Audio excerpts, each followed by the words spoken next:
जय हिंद दोस्तों, welcome back to our channel Gyaneshan classes. एक बार फिर से आपका स्वागत है हमारे चैनल ज्ञानेशन क्लासेस पर। और हम अपनी series psychology for 12th class का लास्ट चैप्टर करने जा रहे हैं, साइकोलॉजिकल डिसऑर्डर्स। इस चैप्टर को मैंने सबसे एंड में इस टाइम पर इसलिए रखा है क्योंकि इस चैप्टर का 101% क्वेश्चन केस स्टडी का कल आने ही वाला है आपके पेपर में। तो इसीलिए मैं चाहता था कि इसको आप लास्ट में प्रिपेयर करें, सो दैट कि आपका कल के पेपर में जब कोई क्वेश्चन आए तो आपको डायरेक्ट उसको आप पहचान सकें, क्योंकि उसमें डिसऑर्डर आएगा, एक केस स्टडी आएगा जिसके अंदर की ऑलरेडी आपको सिम्टम्स ऑफ द डिसऑर्डर लिखे होंगे। जो मैं डिसऑर्डर्स, मेन तो क्वेश्चन वही है जो इसमें से आना है, तो इसीलिए मैं इस चैप्टर को सबसे एंड में करा रहा हूं कि अगर आप इसको ध्यान से करेंगे तो कल के लिए आपको बैठ करके रट्टे मारने की जरूरत नहीं पड़ेगी। और कल जो केस स्टडी का क्वेश्चन, आपका लॉन्ग क्वेश्चन आना है, उसको आप बड़े आराम से कर लेंगे। Now going to start psychological disorders, जिसमें सबसे पहले हम कर रहे हैं टाइप्स। सबसे पहले जा रहे हैं concept of abnormality and psychological disorder है क्या। इसमें हम 4D रखते हैं, ये 4D मिलकर के बनाते हैं एबनॉर्मलिटी एंड डिसऑर्डर। 4D क्या है? Deviance, dysfunction, distress and danger.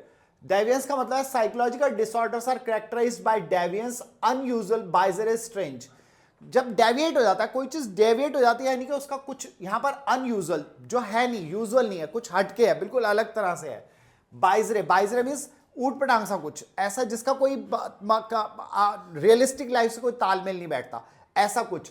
And strange, और बड़े अजीब सा, जो हम एक्सपेक्ट नहीं करते नॉर्मल लाइफ के अंदर, ऐसा कुछ भी बिहेवियर जो है वो कहलाता है deviance. Dysfunction interferes with the normal functioning of an individual. जो नॉर्मल फंक्शनिंग होते हैं इंडिविजुअल के, यानी कि जो उसका खाना पीना, उठना बैठना, बात करना, इनमें कुछ ना कुछ नॉर्मल फंक्शन के अंदर कुछ गड़बड़ आ जाती है, कुछ ना कुछ इंटरफेयर हो जाता है, या वो फंक्शन गड़बड़ तरीके से करने लग जाता है, इसे हम कहते हैं dysfunction. Next is distress. Distress हम बहुत बार पहले भी कर चुके हैं। इस पर्टिकुलर चैप्टर को कराते वक्त हमारे प्रीवियस चैप्टर्स के बहुत सारी टर्म्स यूज होंगी, इसलिए मैंने इस चैप्टर को एंड में रखा था ताकि सभी चैप्टर्स का थीम जो है वो इसके अंदर इंक्लूड होकर आ सके। Distress, it implies behaviour that is unpleasant and distressing to oneself and the others. एक ऐसा बिहेवियर जो खुद के लिए अनप्लीजेंट है, जो खुद को अच्छा नहीं लगता, दूसरों को भी नहीं लगता, दूसरों को उसकी वजह से टेंशन हो जाती है, दूसरे उससे परेशान हो जाते हैं, उनको बड़ा अनप्लीजेंट सा लगता है कि हाउ टू टैकल इट, वो कहलाता है distress. Danger, it means behaviour that is harmful and dangerous to the person concerned and others. ऐसा बिहेवियर किसी पर्सन का, किसी इंडिविजुअल का, जो उसके लिए खुद के लिए हार्मफुल है, डेंजरस है, और दूसरों के लिए तो है ही है। तो ये 4D मिलकर के बनाते हैं एबनॉर्मलिटी एंड साइकोलॉजिकल डिसऑर्डर। इन 4 में से कोई चीज ज्यादा हो सकती है, कोई कम हो सकती है, कोई हो सकता है कोई एक पार्ट ना भी हो, जैसे डेंजरस वाला पार्ट हो सकता है ना हो, बाकी सब कुछ हो, लेकिन इनमें से कुछ भी हो, मेनली ये 4 आपको दिखाई देंगे ही देंगे। इन 4 में कोई ज्यादा कोई कम होगा, और ये कहलाता है हमारा एबनॉर्मलिटी या साइकोलॉजिकल डिसऑर्डर। ये जो लाइनें हमने लिखी हैं यहां पर, जो आप यहां पर देख रहे हैं, जो ये पर्टिकुलर स्टेटमेंट्स है, ये आप किसी भी आंसर में यूज कर सकते हैं। आप किसी भी आंसर को स्टार्ट करने के लिए ये 4Ds लिख के साइकोलॉजिकल डिसऑर्डर की डेफिनेशन दो, फिर डिसऑर्डर पे आ जाओ, वो वाले डिसऑर्डर जिसकी आप बात करना आते हो उसको आप डिटेल में दो। ये वाली जो स्लाइड्स हैं आपके कल के पेपर के लिए बहुत ज्यादा बेनिफिशियल हैं, इसलिए प्लीज आप इनको बड़ा ध्यान से समझें। हमने एज इजी एज लैंग्वेज में इनको रिप्रेजेंट करने की कोशिश की है। Approaches to study the abnormality and psychological disorder. ये जो हमारे एबनॉर्मलिटी और साइकोलॉजिकल डिसऑर्डर्स हमने किए, इनकी अप्रोचेस कि किस तरह से हम इनको अप्रोच करते हैं, समझने की कोशिश करते हैं। पहला first approach is views. First approach views abnormal behaviour as deviation from the social norms and those who are not able to fit in the society are viewed as deviants. अगर किसी का कोई बिहेवियर ऐसा है जो उसका social norms means हमारे जो सोसाइटी के अंदर, हमारी सोसाइटी के अंदर जो नॉर्मल रूल्स एंड रेगुलेशंस है कि कैसे उठेगा कोई, कैसे बैठेगा, कैसे बात करेगा, कैसे चलेगा, कैसे वो दूसरों के साथ रिलेशनशिप रखेगा, कुछ सोसाइटल नॉर्म्स हमारे फिक्स है जो हम टाइम के साथ सीखते हैं, बचपन से, हमारे पेरेंट्स से, हमारे इन्वायरमेंट से, हमारी स्टडीज से, हमारे टीचर्स से, इनसे सीखते हैं दोस्त। लेकिन जो लोग इसमें फिट नहीं होते हैं, जो इसके साथ फिट नहीं कर पाते अपने सोसाइटल नॉर्म्स के साथ, उन्हें हम कहते हैं वो डेविएंट है। और यही अप्रोच जो है हम यूज करते हैं स्टडी करने के लिए, किसको? abnormalities and psychological disorders को। Second approach is the maladaptive approach, according to which behavior that does not help the other person in leading and fulfilling a life should be viewed as abnormal। जब भी कोई माल adaptive approach, कोई ऐसा तरीका, गलत तरीका, माल adaptive means adaptive का मतलब होता है तालमेल बिठाना, सामंजस्य बिठाना, माल एडेप्टिव मीन्स जब आप तालमेल नहीं बिठा पाते, सामंजस्य नहीं बिठा पाते अपने आसपास के एनवायरमेंट से, अपने दूसरे लोगों के रिलेशंस में, या अपनी जो नॉर्मल फंक्शनिंग है उसके साथ जो आप तालमेल नहीं बिठा पाते, जिसकी वजह से आपकी जो लाइफ है वो फुलफिल नहीं हो पाती, यानी कि फुलफिलिंग लीडिंग लाइफ नहीं होती, आपकी लाइफ जो है वो प्रॉपर तरीके से लीड नहीं हो पाती, यानी कि इसको हम कहते हैं नॉर्मल लाइफ स्पैन नहीं बन पाता, आपका लाइफ के अंदर एबनॉर्मलिटीज आ जाती हैं, लाइफ के अंदर प्रॉब्लम्स क्रिएट होती हैं, उसके हम कहते हैं एबनॉर्मल बिहेवियर, और ऐसे पर्सन को कहा जाता है एबनॉर्मल पर्सन। अब इसके लिए हम एक एक करके आगे चलेंगे धीरे धीरे। फर्स्ट है factors underlying the abnormal behaviour. किन फैक्टर्स के ऊपर जो है हमारा एबनॉर्मल बिहेवियर जो है लाई करता है। एनसीईआरटी के कुछ पेजेस यहां पर नहीं है क्योंकि वो सिलेबस में से डिलीट हो गए हैं, कुछ लोगों के पास पुरानी बुक है, कुछ लोगों के पास न्यू बुक है, सो डोंट गेट कंफ्यूज। हमने सिलेबस को प्रॉपर थॉरो चेक करने के बाद ही ये वाली स्लाइड्स प्रिपेयर की हैं। Now factors underlying abnormal behaviour, there are various factors underlying abnormal behaviour. इसमें एक है बायोलॉजिकल मॉडल। बायोलॉजिकल मॉडल में है a wide range of biological factors like hormonal imbalance. Biological means जिनको हम बायोलॉजी में स्टडी कर सकते हैं या जिनको हम लिविंग बीइंग के अंदर होने वाले उनके हार्मोन्स की वजह से, उनके ब्रेन की वजह से, ब्रेन एक्टिविटी से या न्यूरॉन एक्टिविटी से, ऐसे ये सब बायोलॉजिकल मॉडल में आते हैं। हार्मोनल इम्बैलेंस हो सकता है, यानी हार्मोन्स जो ज्यादा सीक्रेट हो रहे हैं या पर्टिकुलर हार्मोन सीक्रेट ही नहीं हो रहा। ऐसे फॉल्टी जीन्स, आपका कोई जीन्स फॉल्टी है, फॉल्टी जीन्स की वजह से भी आपके अंदर एबनॉर्मल बिहेवियर क्रिएट हो सकता है, जो कि बायोलॉजिकल मॉडल का एक इंपॉर्टेंट पार्ट है। And other factors may have repercussion on the normal functioning, जिससे हमारा नॉर्मल फंक्शनिंग जो है उसके ऊपर कुछ दबाव पड़ जाता है और नॉर्मल फंक्शंस जो है वो प्रॉपर उस तरह से नहीं हो पाते, एबनॉर्मल हो जाते हैं, यानी कि नॉर्मल फंक्शनिंग क्लियर नहीं हो पाता है। And development of the individual, और इस तरह उसके एबनॉर्मल फंक्शन की वजह से जो उसकी ग्रोथ का नॉर्मल फंक्शन है उसकी ग्रोथ का, वो एबनॉर्मल हो जाता है, उसकी ग्रोथ या डेवलपमेंट जो है उससे अफेक्ट होती है, यानी वो प्रॉपरली जिस तरह से बाकी बच्चे ग्रोथ कर रहे हैं, बाकी बच्चे जिस तरह से डेवलप हो रहे हैं वो नहीं होता, उसमें कुछ ना कुछ डिफरेंसेस क्लियरली दिखाई देने शुरू हो जाते हैं। एज पर various researches and studies abnormal activity by various neurotransmitters, इन्हें हम बोलते हैं, ये जो हमारे बायोलॉजिकल जो पार्ट्स हैं जिसकी वजह से ये हमारी एबनॉर्मलिटीज क्रिएट हो रही हैं, चाहे वो न्यूरॉन्स की एक्टिविटी से हो, या हमारी बॉडी में किसी केमिकल के बढ़ने घटने की वजह से हो, या हमारे हार्मोन्स की वजह से हो, या हमारे फ्लूइड्स जो बॉडी के अंदर होते हैं, फ्लूइड्स मींस लिम्फ, ब्लड, ऐसे दूसरे प्लाज्मा, इनकी कुछ एक्टिविटीज के एबनॉर्मल होने की वजह से हो, इन सबको हम बोलते हैं न्यूरोट्रांसमीटर्स, मेनली न्यूरॉन से रिलेटेड। क्योंकि न्यूरॉन्स क्या करते हैं, ब्रेन के अंदर जो वर्क है वो मेन किसका है, बायोलॉजिकल वर्क किसका है, न्यूरॉन्स का, जो कि आप 10th क्लास से लगातार पढ़ते आ रहे हैं। न्यूरॉन्स जो है वो इलेक्ट्रिकल और केमिकल सिग्नल्स को ट्रांसमिट करते हैं। जब उनकी एक्टिविटी में या उनका आपस में कोऑर्डिनेशन में गड़बड़ होती है, ये सब कुछ जो कुछ भी हमने किया, जो हम बात करते हैं, जितने भी हमारे न्यूरॉन्स को रेगुलेट करने वाली चीजें हैं, क्योंकि उसमें केमिकल भी हैं हार्मोन्स, उसमें इलेक्ट्रिकल भी हैं इलेक्ट्रिसिटी से रिलेटेड, ये सब क्या हमारे न्यूरोट्रांसमीटर्स कहलाते हैं। जब हमारे न्यूरोट्रांसमीटर्स की एक्टिविटी एबनॉर्मल हो जाती है तब हम कहते हैं lead to abnormal behaviour and psychological disorders like schizophrenia may happen because of the high activity of dopamine। यहां पर हमारा एक पर्टिकुलर हार्मोन जो है डोपामाइन बहुत ज्यादा एक्टिव हो जाता है शिजोफ्रेनिया के केस में। एंड डिप्रेशन में बी due to the low activity of serotonin. ये आपको अच्छा रट्टा मारना है, 1 मार्कर में आ जाता है कभी कभी कि सेरोटोनिन क्या है, या लो एक्टिविटी के लिए कौन सा हार्मोन रिस्पॉन्सिबल है, या हाइपर एक्टिविटी के लिए कौन सा रिस्पॉन्सिबल है। तो डोपामाइन शिजोफ्रेनिया में हाई एक्टिविटी के लिए, और सेरोटीन जो है वो हमारी लो एक्टिविटी के लिए, जिसकी वजह से क्या क्रिएट होता है, डिप्रेशन क्रिएट होता है। 1 मार्कर क्वेश्चंस के लिए। जेनेटिक मॉडल, ये तो बायोलॉजिकल मॉडल है कि बायोलॉजिकल फैक्टर्स कौन से हैं, हम इनको अप्रोच करते हैं कि हम जानना आते हैं बायोलॉजिकल हमारे अंदर जो भी एबनॉर्मल बिहेवियर किसी का क्रिएट हो रहा है या उसकी जो साइकोलॉजिकल डिसऑर्डर्स हैं उनके पीछे बायोलॉजिकली कौन से फैक्टर वर्क कर रहे हैं। जेनेटिक मॉडल मींस जिसमें जेनेटिक फैक्टर्स काम करते हैं। A lot of psychological disorders like schizophrenia, depression, anxiety happen because of the hereditary factors। कई बार hereditary factors भी वर्क करते हैं क्योंकि कुछ faulty genes होते हैं जो कि पेरेंट्स में भी प्रॉब्लम कर रहे होते हैं, और वही सेम प्रॉब्लम जो हमें बच्चों में भी देखने को मिल जाती है। खासतौर पे एंग्जाइटी और ये डिप्रेशन के डिसऑर्डर, शिजोफ्रेनिया का डिसऑर्डर, ये हमें अक्सर पेरेंट्स से बच्चों में आते हुए दिखाई देते हैं clearly. And genetic mapping of the individual, genetic mapping means genes का जो एक जीन्स का अपना स्ट्रक्चर है उनका, वही सेम स्ट्रक्चर, क्योंकि जीन्स का स्ट्रक्चर कहां से आएगा, पेरेंट्स से उनके बच्चों में आएगा, तो उनके बच्चों के अंदर जो है हमें सेम प्रॉब्लम दिखाई देती है। अगर वो पेरेंट्स में प्रॉब्लम थी, पेरेंट्स के पेरेंट्स में भी थी तो भी दिखाई दे सकती है। These may be regressive in nature but can be triggered in an individual life to external stimuli, ये रिग्रेसिव होती हैं। रिग्रेसिव मींस ऐसी चीजें अक्सर दबी रहती हैं। ऐसे साइकोलॉजिकल डिसऑर्डर जो है, ऐसा नहीं होता कि वो एकदम अचानक सामने दिखाई दे जाएंगे, शुरू से आपको पता चल जाएगा। लाइफ में कोई ऐसी इवेंट हो सकती है, मान लो उसको एंग्जाइटी डिसऑर्डर है। एंग्जाइटी डिसऑर्डर मींस जब वो हाइपर एक्टिव हो जाएगा, कुछ और ऐसा उसका है, उसके पेरेंट्स को ये प्रॉब्लम नहीं है, लेकिन हो सकता है उसको बच्चे को ना हो, 10 साल 12 साल 13 साल 14 साल तक उसको एंग्जाइटी डिसऑर्डर ना हो, पर लेकिन अचानक कोई ऐसी इवेंट हो जाती है जहां वो, मान लो अगर वो गाड़ी चला रहा था, कहीं एक्सीडेंट हो जाता है उसका, या कुछ और ऐसा हो जाता है, कुछ भी एकदम ट्रिगर इवेंट, किसी पेपर में फेल हो जाता है, तो अचानक उसका एंग्जाइटी डिसऑर्डर झटके से निकल करके आता है, तो हम कहते हैं कि इसके पेरेंट्स को भी सेम प्रॉब्लम थी।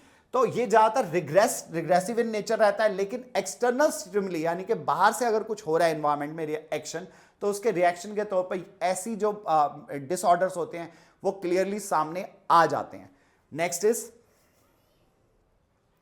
Psychological model, psychodynamic. इसमें भी हमारे अलग अलग मॉडल्स हैं। साइकोलॉजिकल मॉडल्स में मोस्ट इंपॉर्टेंट है psychodynamic model. Focus on the fact that human behaviour whether normal और abnormal is a result of psychological forces. ये हम पहले कर चुके हैं।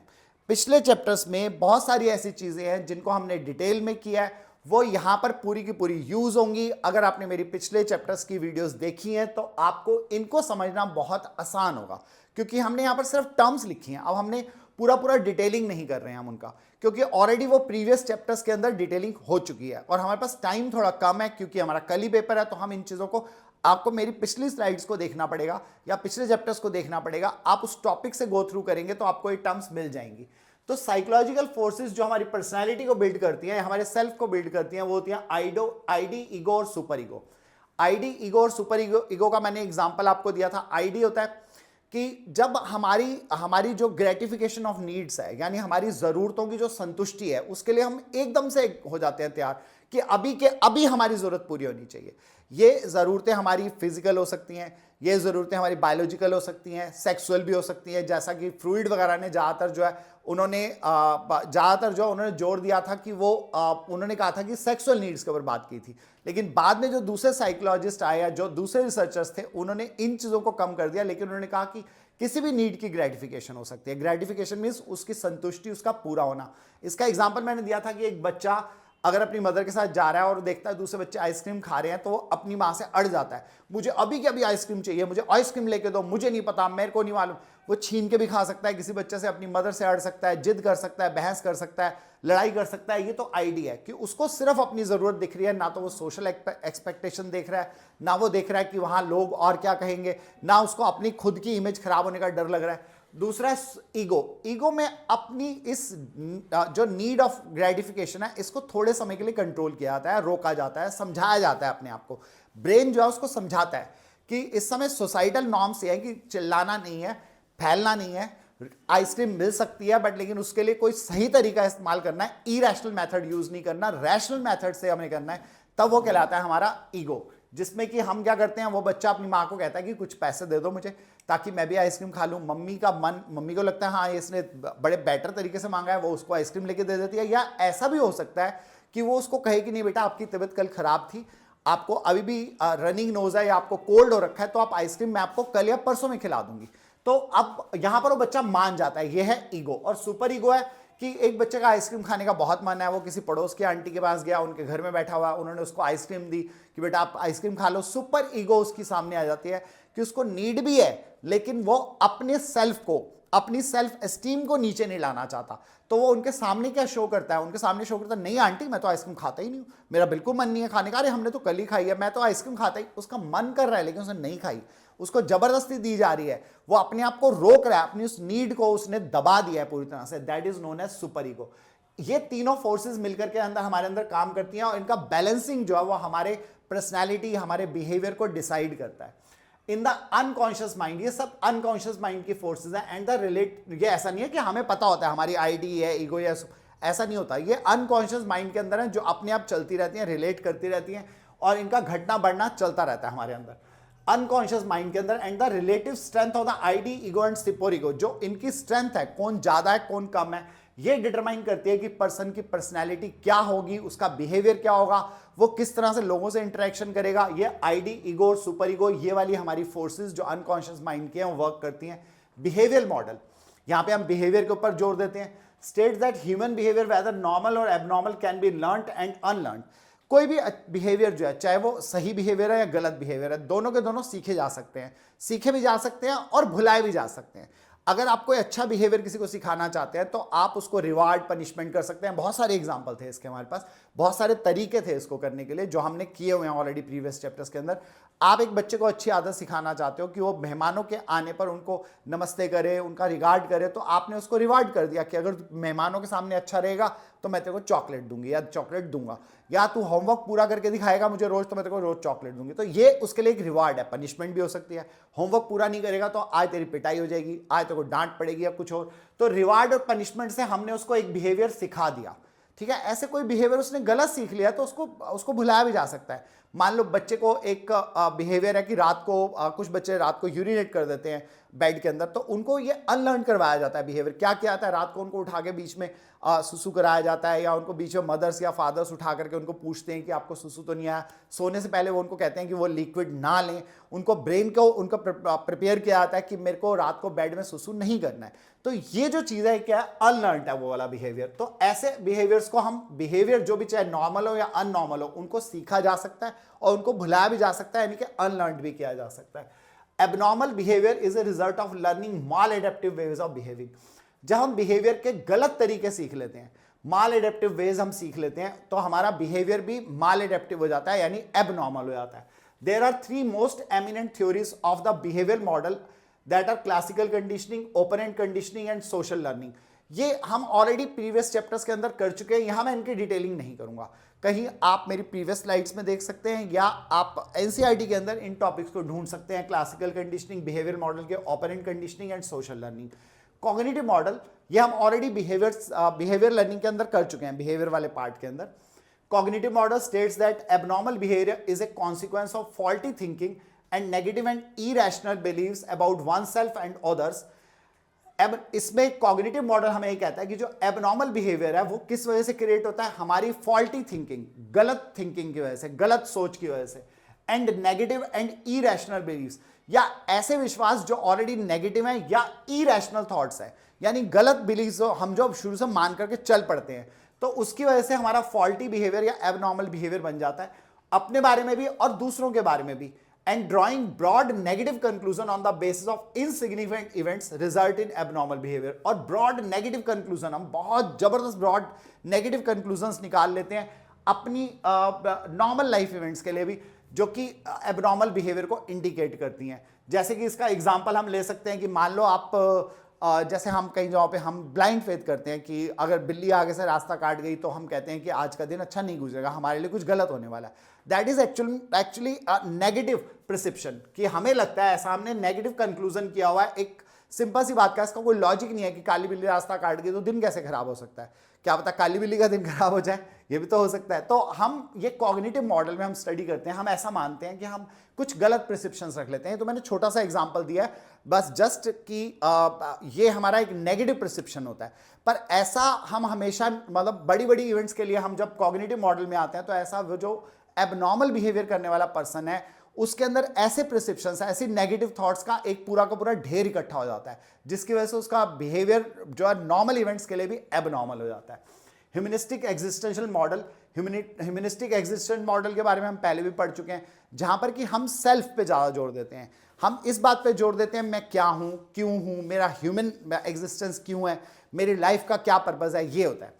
इसी मॉडल को हम साइकोलॉजिकल मॉडल को हम एबनॉर्मलिटी स्टडी करने के लिए भी यूज करते हैं। This model view human beings as a positive light and believes that the human beings are inherently positive, cooperative and can self actualize. यही मैंने मॉडल में बताया था कि हम ह्यूमन बीइंग्स जो है हमारा कुछ पर्पज है इस लाइफ को लेने का, हमें अपने बारे में कुछ सोचना है, हमें समाज को कुछ देना है, हमें अपनी एग्जिस्टेंस का रियल मीनिंग समझना है कि क्या, that is humanistic existence model.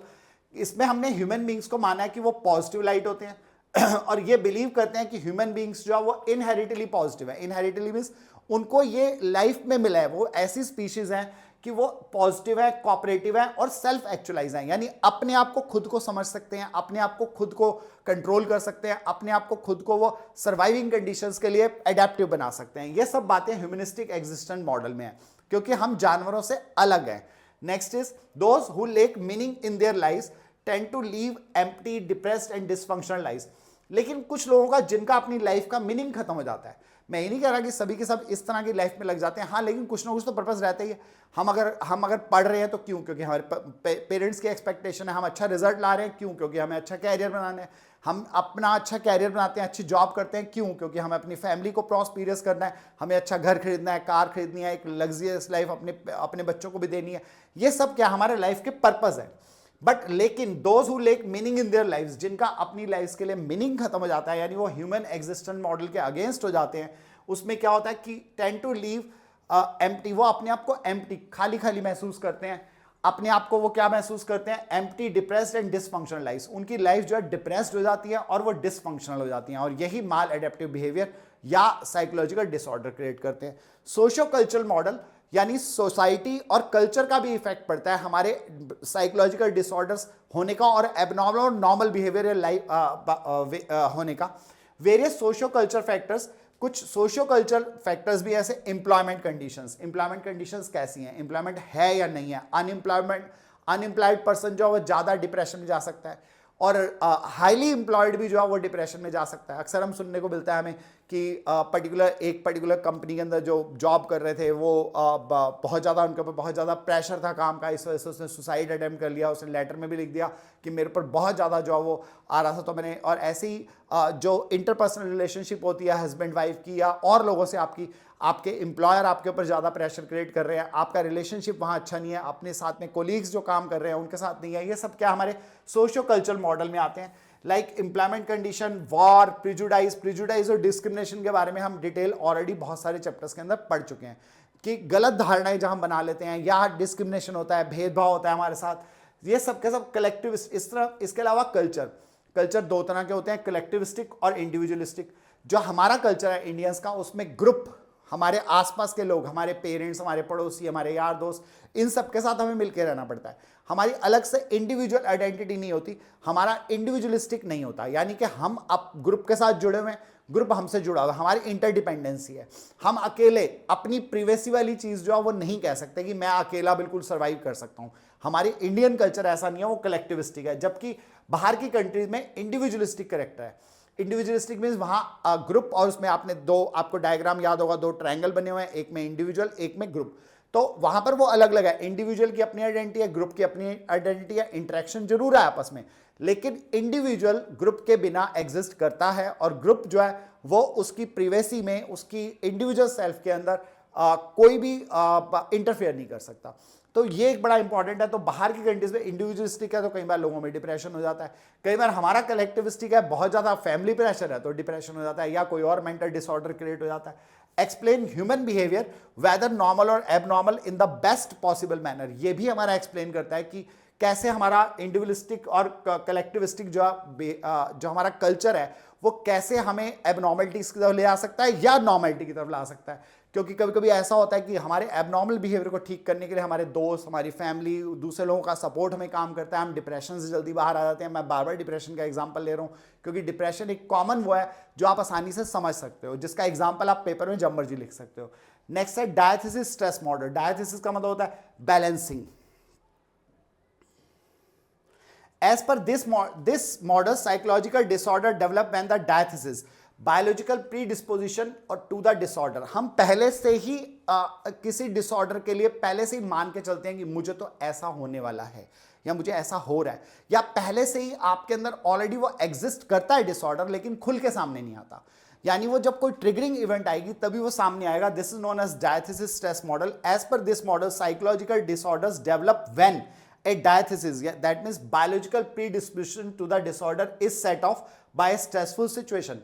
पहले वो आपके अंदर था तो सही, लेकिन दबा हुआ था। आपकी जो पॉजिटिव थिंकिंग है, या जो आपका ब्रेन की एक्टिविटी है, या जो आपका इन्वॉल्वमेंट है फैमिली का, या आपके दूसरे लोगों का जो आपको सपोर्ट मिला हुआ है, सोसाइटी का सपोर्ट मिला हुआ है, इस वजह से आपका वो जो आपका साइकोलॉजिकल डिसऑर्डर है वो खुल के सामने नहीं आया। लेकिन कोई ट्रिगरिंग इवेंट जो है, कोई स्ट्रेसफुल सिचुएशन जो है, वो आपके उस डिसऑर्डर को, उस मेंटल जो आपका वो जो मेंटल स्टेट है जो नेगेटिव वाली है, वो सामने आ जाती है खुल करके। That is diathesis stress model. Next is major psychological disorders. अब ये जो मैं आपको डिसऑर्डर्स कराने जा रहा हूं, आज चैलेंज करूंगा कि ये जो डिसऑर्डर्स आप करने जा रहे हो, इनके ये जो सबके आप देख रहे हो यहां पर आपको सबके ना सिम्टम्स दिए हुए हैं। मैं आपको कहूंगा कि आने वाला आधा पौना घंटा जो है वो आप ध्यान से सुनना। इनका खासतौर पे ये वाला पार्ट जरूर बहुत ध्यान से सुनना। वैसे तो ये जो आधा पौना घंटा है ये आपके 5 नंबर को डिसाइड करेगा कल के पेपर के लिए। अगर आप एक तो आपको सिम्टम्स को ध्यान से समझना है, क्योंकि आपका केस स्टडी आएगा ये कि वो आपको एक पर्टिकुलर पेशेंट या हमारा एक क्लाइंट जो है उसको देंगे, उसके अंदर आपको बताएंगे ये सिम्टम्स हैं। नाउ वो आपसे पूछेंगे कि आप कौन सा डिसऑर्डर उसको बताते हैं कि है, और वो डिसऑर्डर की कैटेगरी पूछेंगे आपसे और उसके बारे में डिटेलिंग मांगेंगे उसकी। ठीक है, तो ये आपके लिए बड़ा जरूरी है कि आप हर डिसऑर्डर को ध्यान से समझें। Now first is anxiety disorder. Anxiety होता है बहुत ज़्यादा बेचैनी हो जाना, घबराहट सी हो जाना। लोग अक्सर कहते हैं मेरे को ना घबराहट हो रही है, 2 मिनट के लिए मेरे को बैठने दो, मेरे को आराम करने दो। एंग्जाइटी डिसऑर्डर आपको जनरल कभी कभी पॉल्यूशन से हो जाता है, कभी कभी भीड़ भड़क्के से हो जाता है। I know one of my friends is there जिनको भीड़ भड़क्के से हो जाता है। He can not travel in metro. Metro में भीड़ हो जाए, खाली बस है तो बैठ जाएंगे बस के अंदर, जैसी भीड़ हो जाती है मेरे को अगले स्टॉप पर उतरा लेते हैं, नियर उतर मेरे को बड़ी घबराहट हो रही है। That is anxiety disorder. Anxiety is defined as the vague and unpleasant feeling of fear.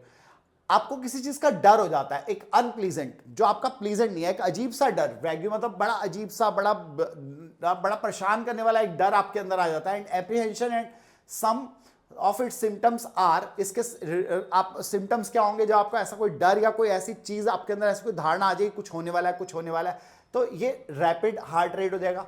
Fainting यानी आपको अपने आप को लगेगा मैं फेंट हो रहा हूं, मेरे अंदर ताकत नहीं रह रही, मैं कमजोर पड़ रहा हूं। डिजीनेस, नींद सी आने लगेगी, बेहोशी छाने लगेगी, स्वेटिंग, पसीने आने लग जाएंगे। The main types of anxiety disorders are described as follows, ये दिए हुए आपको। कंसिस्ट ऑफ, सबसे पहला generalized anxiety disorder GAD, consist of vague, intense and inexplicable that is not attributed to any particular object और कॉज। यहां पर particularly कोई ऑब्जेक्ट या कॉज नहीं है। मतलब जैसे मैंने बताया मेरे फ्रेंड को भीड़ से है, वहां पर कोई इसका रीजन नहीं होगा, बिना रीजन के भी घबराहट हो जाएगी। कभी कभी लोग ऐसे घबराने लगते हैं, मुझे ना ऐसा लग रहा है कुछ होने वाला है। अरे कुछ होने वाला है, क्या होने वाला है? कुछ मतलब कोई उसके पीछे कोई बेस नहीं है, ना कोई ऑब्जेक्ट है, ना इवेंट है, ना कुछ ऐसा हो रहा है उनके सामने जिसको देख के वो कहते हैं कि मुझे लग रहा है कुछ होने वाला है। ये जो कुछ लग रहा है, वैग्यू, इंटेंस एंड इनएक्सप्लिकेबल, जिसको कि किसी पर्टिकुलर ऑब्जेक्ट है उससे आप नहीं जोड़ सकते, तो हम कहते हैं कि ये है हमारा GAD। Its symptoms are frequent worry, आप बार बार परेशान होते हैं कुछ होने वाला है। अप्रीहेंशन, आप उस चीज से आपको घबराहट होगी, या आपको लगेगा कि ये चीज आपको परेशान कर रही है, आप डिस्टर्ब हो जाएंगे उससे। हाइपर विजिलेंस, आप हाइपर विजिलेंट हो जाएंगे, यानी बार बार चौंक जाएंगे, एकदम ऐसे हाइपर विजिलेंस हो जाएंगे, हर बार उस चीज को बार बार सोचेंगे कि अब कुछ हुआ, क्या हो गया, क्या हो गया, ऐसे करेंगे। Hyper vigilance that involve continuous scanning of the dangers, आप बार बार डेंजर्स के लिए स्कैन करेंगे, यानी आपको लगे उई आवाज आई है कोई, देखियो क्या है, उई ये क्या हुआ, बाहर क्या हुआ, बाहर क्या हुआ है, आप ऐसा कुछ करेंगे। ये आपको पता ही नहीं है, आपका ब्रेन आपसे करा रहा है कि continuous scanning of the dangers करेंगे in the environment and motor tension, और आपको मोटर टेंशन होने लग जाएंगी, यानी आपकी बॉडीज जो है वो ज्यादा एक्टिविटी करने लग जाएंगी, या टेंस हो जाएंगी, आपके मसल्स टेंस हो जाएंगे, जिसकी वजह से आप आंखों पे स्ट्रेन हो सकता है, सिर में दर्द हो सकता है, कुछ भी ऐसा। A person find its pretty difficult to stay at ease and relax, यहां पर पर्सन जो है वो प्रॉपरली रिलैक्स नहीं हो पाएगा और ईजी नहीं हो पाएगा, अनकंफर्टेबल हो जाएगा, खुद भी परेशान होगा और अपनी बातों से दूसरों को भी परेशान कर सकता है। That is GAD। Panic disorder, थोड़ा इसी का थोड़ा लेवल ज्यादा हो जाता है, तो पैनिक डिसऑर्डर, जब आप किसी बात से बहुत ज्यादा घबरा जाते हैं, that is comprising frequent anxiety attacks in which the person experiences intense terror. यहां पर पर्सन को बहुत ज्यादा डर लगता है, इससे ज्यादा हो जाता है, बहुत ज्यादा डर लगता है उसको, और उसको एंग्जाइटी अटैक, यही एंग्जाइटी अटैक उसको बढ़ जाते हैं, लगातार होने लगते हैं, फ्रीक्वेंट मींस जल्दी जल्दी होने लग जाते हैं। ये तो मतलब इसमें थोड़ा गैप रहता है, लेकिन इसके अंदर जो है एंग्जाइटी अटैक्स ही बढ़ जाते हैं उसके, जिसकी वजह से उसको इंटेंस टेरर होता है। And here anxious thoughts are experience due to a specific cause and stimuli. लेकिन यहां पर तो हमने कहा था कि कोई स्पेसिफिक कॉज नहीं होता, बिना कॉज के, यहां पर उसका कोई ना कोई स्पेसिफिक कॉज या स्टिमुली जरूर होगा। मान लो कि वो बार बार कह रहा है कि मेरे को कुछ आवाज़ आ रही है, मुझे कुछ ऐसा लग रहा है, और कुछ ऐसा हो भी जाएगा, थोड़ा बहुत कुछ ऐसा हो जाएगा, कोई इवेंट हो गई, मान लो बाहर कोई बच्चा गिर गया साइकिल से या कोई ऐसा कुछ हो गया, तो उसको क्या देखा, मैंने कहा था ना कुछ होने वाला है, कुछ होने वाला है। तो कंप्राइजिंग फ्रीक्वेंट एंग्जाइटी अटैक उसको यहां पर होगा। यहां पर क्या हो जाएगा, उसका पैनिक डिसऑर्डर, क्योंकि जो उसको एंग्जाइटी थी वो किसी इवेंट के साथ जुड़ गई है, वो किसी इवेंट के साथ एसोसिएट हो गई है। या मान लो कि उसी टाइम पर जो है लाइट चली जाती है या कुछ भी ऐसा हो जाता है, तो ये एंग्जाइटी डिसऑर्डर उसका पैनिक डिसऑर्डर में कन्वर्ट हो जाएगा। Symptoms include shortness of breath, यहां पे उसको सांस की कमी होने लग जाएगी, चोकिंग, ऐसा लगेगा उसका गला रुंध रहा है, nausea, fear of going crazy, बहुत ज्यादा वो क्रेजी हो जाएगा, और उसको डेथ और चेस्ट पेन, उसको एक अनरियलिस्टिक सा चेस्ट पेन होने लगेगा, क्योंकि उसका ब्लड प्रेशर हाई या लो रहा होगा, जिसकी वजह से उसको चेस्ट पेन फील होने लग जाएगा। नेक्स्ट इज फोबियाज, डर। According to psychological disorders class 12 के हिसाब से, क्लास 12 बीच में प्रिंट हो गया, phobias are defined as irrational fears. Irrational fears, बेखाम के डर, जिनका कोई बेस नहीं है, ऐसे डर जो हम मन में बिठा लेते हैं, कि हम बच्चों को बिठा देते हैं गलती से। क्या होता है, छोटे बच्चों को हम अक्सर कोशिश करते हैं वो घर के अंदर रहें, शाम को बाहर खेलने ना निकले या कुछ और, तो हम उनको एक जनरल सी बात कहते हैं। मैं सभी पेरेंट्स को सजेस्ट करूंगा, प्लीज अपने बच्चों को ये ना कहा करें। जैसे वो बच्चों को कह देते हैं, बाहर जा तू, आज बहू आएगा तेरे को पकड़ के ले जाओ, बहू आ गया बहू, चल जल्दी से खाना खा ले, बहू आ गया बहू, चल जल्दी से सो जा। अरे बहू, बच्चा बहू से डरता रहता है सारी जिंदगी, उसको बहू की शक्ल ही नहीं समझ में आती क्या है, बहू नाम से डर जाता है वो, उसको लगता है कि बाहर शाम को बहू होता है, उसको लगता है कि अगर वो टाइम पर नहीं सोएगा तो बहू आ जाएगा। अब वो सोते हुए भी आंखें तो उसने बंद कर ली हैं, लेकिन उसके ब्रेन में चल रहा है बाहर बहू है, बहू अभी उसको पकड़ लेगा आकर के।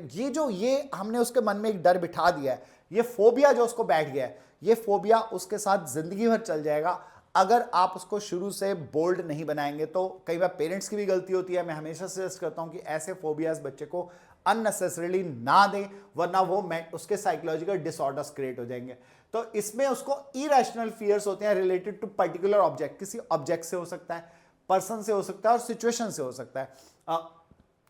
ऑब्जेक्ट्स जैसे कि कुछ लोगों को कॉकरोच से बहुत डर लगता है, तो और कुछ लोगों को ऐसे ही कुछ लोगों को छिपकली से बहुत डर लगता है, किसी को कोई इवेंट से बड़ा डर लगता है, कोई इवेंट हो रही है तो उस सिचुएशन से भी डर लगता है, किसी पर्सन से लोगों को डर लगता है। मैंने कहा ना बहू, कई लोगों को, जैसे बच्चे छोटे जो होते हैं उनको डराया था कि जैसे वो कई जगहों पे मांगने वाले जो लोग आते हैं वो थोड़े अजीब से कपड़े वपड़े पहन के आते हैं, तो कई बार हंटर वंटर मार रहे होते हैं, कई बार वो अजीब सी आवाज़ें निकाल रहे होते हैं, तो उन पर्टिकुलर चीज़ों से उनको डर लगने लग जाता है, या सिचुएशन से डर लगने लग जाता है उनको। ठीक है, ऐसी कई चीज़ें होती हैं। 3 types of phobias are specific phobias, highly irrational, ये भी बहुत ज्यादा हाईली इरेशनल फियर्स हैं, such as fear of specific type of animal, किसी खास टाइप के एनिमल का, और being enclosed into enclosed spaces, और उनको बंद कमरों से भी डर लगता है। अगर उनको किसी बंद जगह पे आप छोड़ दोगे तो वो डर जाएंगे बहुत ज्यादा, वो कहेंगे नहीं नहीं मुझे बाहर निकालो बाहर निकालो बाहर निकालो। वो ऐसे वाले डर जो है ये हमारे कहलाते हैं specific phobias.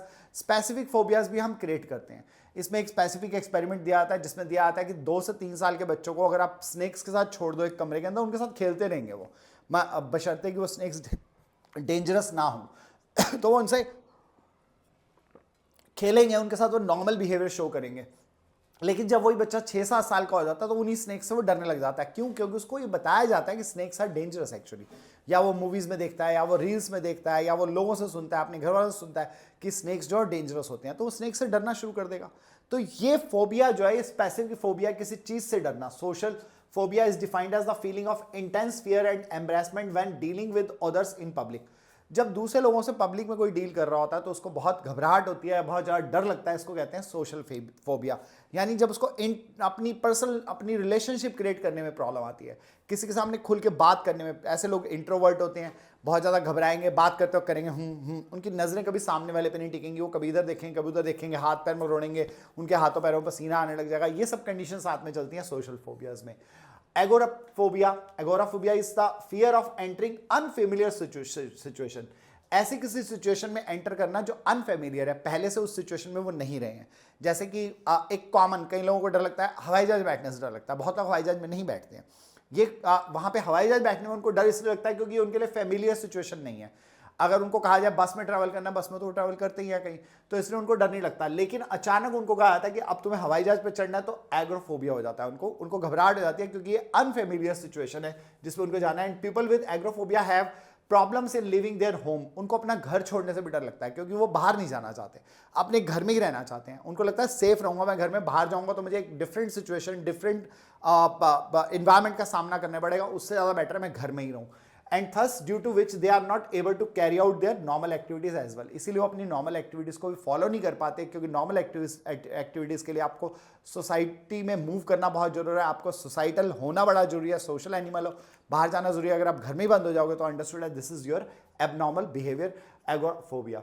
Separation anxiety disorder, separate होना किसी से या किसी चीज से। It is defined as the intense fear of being separated from attachment figures, जो भी अटैचमेंट की फिगर है जिससे आपका बहुत ज्यादा जुड़ाव है, कोई पर्सन हो सकता है, कोई चीज हो सकती है, उससे आपका अलग होना, ये फियर जो आपका कहलाता है separation anxiety disorder to such an extent that it hinders their development as well, जिसकी वजह से उनके डेवलपमेंट में भी प्रॉब्लम आती है। ऐसे कुछ लोग अपने घर को नहीं छोड़ना आते, कुछ लोग किसी एक पर्सन को नहीं छोड़ना आते, उनको लगता है ये पर्सन मुझे छोड़ के गया तो मेरी जिंदगी खराब हो जाएगी, और इसी वजह से ब्रेकअप्स में आपका दिल टूटता है, जिसको हम दिल टूटना कहते हैं, दैट इज डिप्रेशन। एक्चुअली वही आपका एक तरह का मेंटल डिसऑर्डर है, कि आपका साइकोलॉजिकल डिसऑर्डर है कि आप जो है उससे अलग नहीं होना चाहते थे और वही हो गया, तो इसको कहते हैं ब्रेकअप हो गया, इस वजह से डिप्रेशन में है और बड़ा परेशान है, ये है वो है, ऐसी बातें।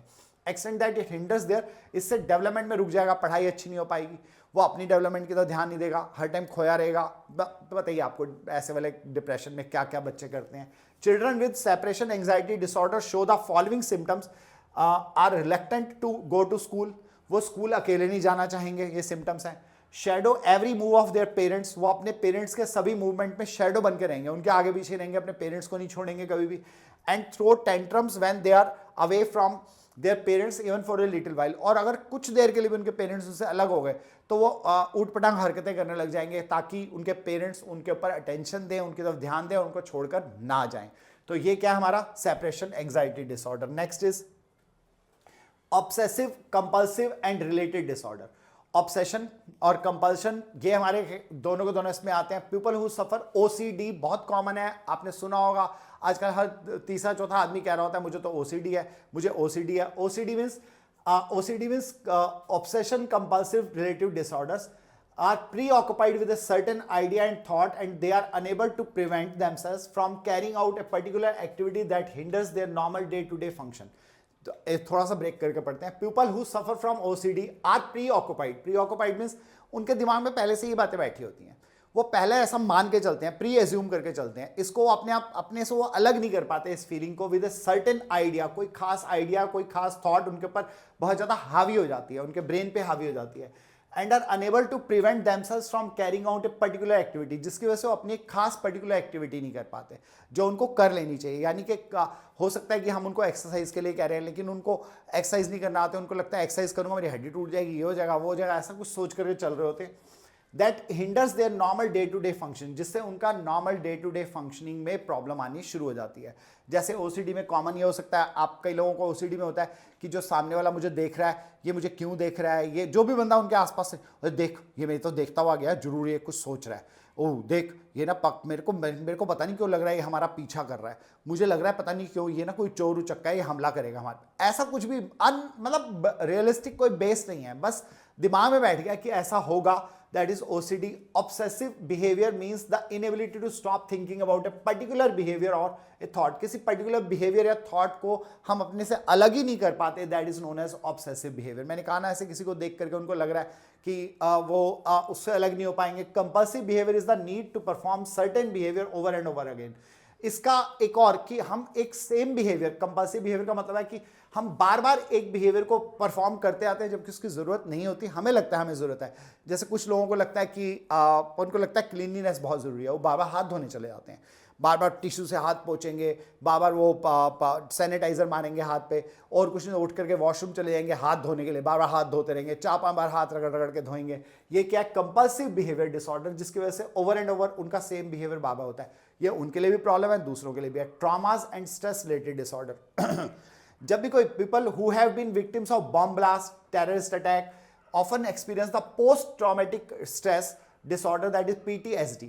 ये हम पहले भी कर चुके हैं, मैंने आपको बताया था। अभी जैसे अर्थक्वेक आया रिसेंटली 7.7 का थाईलैंड और म्यांमार में, उससे जो लोग बच के अब रह गए होंगे उनके दिमाग में ये वाला डिसऑर्डर क्रिएट हो जाएगा, trauma and stress related disorder. उनको बहुत टाइम लगेगा उस डिसऑर्डर से बाहर आने में, कई लोग ऐसे होंगे जो अब बिल्डिंग्स के अंदर नहीं जा रहे होंगे, बहुत से लोग ऐसे होंगे जिनको हर टाइम ऐसा लगता होगा, उनको नींद नहीं आ रही होगी रातों को कि अभी दोबारा से अर्थक्वेक आ जाएगा, समथिंग लाइक दैट। बहुत सी उनकी सारी नॉर्मल एक्टिविटीज जो डिस्टर्ब हो चुकी होंगी, और ऐसा बहुत सारे लोगों के साथ हुआ होगा। कुछ का ये डिसऑर्डर थोड़े टाइम में ठीक हो जाएगा, लेकिन कुछ के लिए प्रोलॉन्ग्ड रहेगा, और कुछ ऐसे भी होंगे 5-7% ऐसे भी होंगे जिनके लिए लाइफ लॉन्ग हो जाएगा। तो ये क्या है, trauma and stress related disorder, PTSD post trauma. Some of its key symptoms are mentioned below. Recurrent dreams, ऐसे लोगों को बहुत ड्रीम्स आते हैं, बहुत डर लगता है उनको, बार बार सेम चीज़ का ड्रीम आता है उनको, तो डर डर के उठ जाते हैं, उनकी स्लीप जो है खराब होती है। फ्रीक्वेंट फ्लैशबैक्स, उनको बार बार फ्लैशबैक आएंगे उसी इवेंट के जिस इवेंट से ट्रॉमा हुआ है उनको। इमोशनल डिस्ट्रेस, जिसकी वजह से वो इमोशनली बहुत ज़्यादा टेंशन में रहेंगे, बहुत ज़्यादा डिस्ट्रेस में चले जाएंगे, जिसकी डिटेल्स हम पहले भी प्रीवियस चैप्टर्स में कर चुके हैं। Next is somatic symptom and related disorders. इनमें से ना किसी का भी आपस में, इनके आपस में कंपैरिजंस भी आ सकते हैं। जैसे कि आपके बुक के अंदर दिया हुआ है NCERT के अंदर, somatic symptoms and related disorder और डिसोशिएटिव डिसऑर्डर, इन दोनों का डिफरेंस का एक टेबल बना हुआ है। तो आप जो डिसऑर्डर्स कर रहे हैं आप ध्यान से करें, क्योंकि किसी भी दो का कंपैरिजन जो है वो आ सकता है, किन्हीं भी दो का कंपैरिजन, तो इसीलिए आपको कंपैरिजन भी याद रखने हैं, फिर उनके जो पार्ट्स हैं वो भी याद रखने हैं, और उनके एग्जाम्पल्स भी याद रखने हैं। एग्जाम्पल्स आप NCERT से ही पढ़ सकते हैं, जो एग्जाम्पल मैं आपको दे रहा हूँ वो भी आप साथ में फिट कर सकते हैं। सबसे पहले somatic symptom and related disorder. मैंने स्पेशली इसलिए कहा क्योंकि NCERT में दिया हुआ है somatic symptoms and related disorder and dissociative disorder का आपको कंपैरिजन यहाँ पर दिया हुआ है, सामने आमने सामने उनका आपको बताया गया है कि वो कैसे कंपैरिजन में लेने हैं। कई बार पेपर में कंपैरिजन ही आ जाता है। These are defined as conditions in which the client feels some of the physical symptoms and psychological difficulties without any biological and medical cause.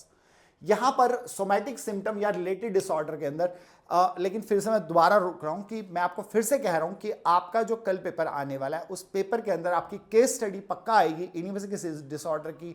अगर आपने मेरी ये स्लाइड्स ध्यान से अटेंड किए हैं तो कल आप अप्रिशिएट करेंगे अपने आप को कि आपने कल ये स्लाइड्स अटेंड की थी, जिसकी वजह से आप उस केस स्टडी को प्रॉपर फॉलो कर पाए, ढंग से उसको सही तरह से आप उसको अटेम्प्ट कर पाए क्वेश्चन को, और आपके ज़्यादा नंबर आने के चांसेस बन जाएंगे।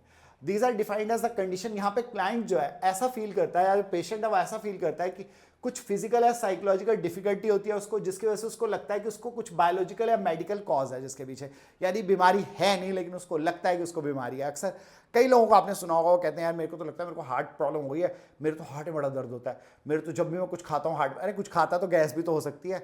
90% डॉक्टर्स को पता होता है कि ये जो पेशेंट उनके पास आया है इसको हार्ट रिलेटेड कोई प्रॉब्लम नहीं है, इसको सिर्फ और सिर्फ खाली गैस हो गई है, इसलिए उसको गैस की गोली देते हैं, उसको कहते हैं रेगुलर खाया कर, खाने से पहले खा लिया कर या खाने के बाद खा लिया कर, क्योंकि उनको पता है कि इसको गैस्ट्रिक हो जाता है जिससे उसको लगता है मुझे हार्ट पेन हो रहा है।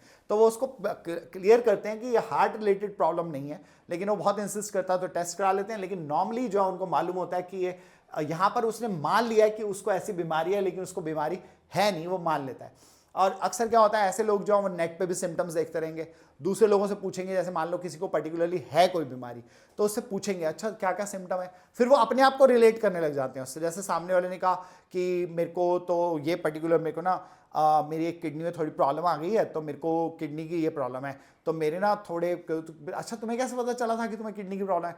अरे मेरे ना शुरू में पाँव सूज जाते थे और मेरा जो यूरिन आता था ना वो थोड़ा अटक अटक के आता था। अब वो भी अपने आप को नोट करने लगे, अरे पाँव तो मेरे भी सूज रखे हैं, अरे मेरे को भी तो यूरिन रुक रुक के आता है, अपने आप को रिलेट करने लग जाएगा, जबकि उसको ऐसी प्रॉब्लम है नहीं। एक्चुअली वो सिम्टम्स को मानने लग जाएगा कि उसके अंदर है। Main types of somatic symptom and related disorders are explained below. सबसे पहले somatic symptom disorder. persistent body related symptoms are seen in this disorder। अक्सर आपको उससे persistent लगातार आपको ऐसे बॉडी रिलेटेड सिम्टम्स जो है उसको अपने आप में दिखने शुरू हो जाएंगे, which does not have a defined definite medical cause। लेकिन उनके पीछे कोई डेफिनेट मेडिकल कॉज होगा ही नहीं, उसको ऐसा लगने लग जाएगा। People with this disorder are preoccupied with their symptoms। वो हमेशा प्रीऑक्युपाइड रहते हैं, अपने सिम्टम्स की बात करते रहेंगे कि यार देख यार मेरी ना हार्ट बीट बड़ी बढ़ जाती है, देख यार मेरे को ना मेरा तो ब्लड प्रेशर बड़ा हाई होता है, यार मैं तो कोई काम नहीं कर पाता, मुझे ना सांस बड़ी जल्द है नहीं, कुछ भी उनको ऐसा लग रहा है। वो प्रीऑक्युपाइड विद देयर सिम्टम्स हैं, वरी अबाउट देयर हेल्थ। अपनी हेल्थ के बारे में हमेशा चिंता करते रहेंगे and thus make frequent visits to doctor. और अक्सर वो डॉक्टर के पास जाके डॉक्टर को भी ऐसे ही करते रहते हैं। और डॉक्टर ऐसे लोगों को, उनको मालूम है कि ऐसे लोगों को ये समझाना बड़ा मुश्किल है कि उनको कोई प्रॉब्लम नहीं है, ऐसे डॉक्टर छोटी मोटी दवाइयां देकर उनको कहते हैं ओके आप ये दवाइयां खाओ, आप बिल्कुल 100% ठीक हो जाओगे। और अच्छा वो भी, इसको भी वो ले लेते हैं, जब उनको कोई डॉक्टर छोटी मोटी दवाई देके कहेगा कि आप ठीक हो जाओगे तो वो घर आके बता, देखा मैंने कहा था ना मुझे प्रॉब्लम है, डॉक्टर ने दवाई दी है मुझे, डॉक्टर ने कहा। अच्छा डॉक्टर अगर कह भी देगा टेस्ट करा लो तो भी उनको और ज्यादा हो जाएगा इससे। उनको लगेगा कि अरे डॉक्टर ने मुझे टेस्ट के लिए कह दिया, मुझे तो सचमुच वो बीमारी है, वो टेस्ट में देखना मेरे निकल के आएगा ये। तो ऐसे जो प्रॉब्लम्स हैं ये कहलाती है सोमैटिक सिम्टम डिसऑर्डर। बहुत सारे लोगों को अक्सर रहता है ये illness anxiety disorder.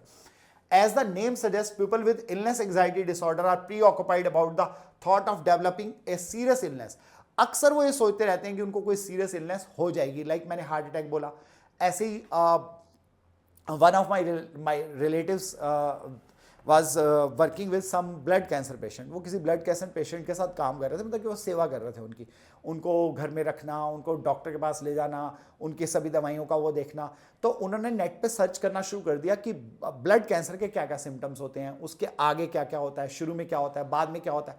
And he came to me and he said me कि मेरे को भी ब्लड कैंसर है। मैं तो हैरान रह गया, मैंने कहा हैं, मैंने कहा आपको ब्लड कैंसर है? मैं ब्लड कैंसर तो आपके उस रिलेटिव को था। उन्होंने नहीं यार मेरे में सेम सिम्टम्स आ रहे हैं बिल्कुल।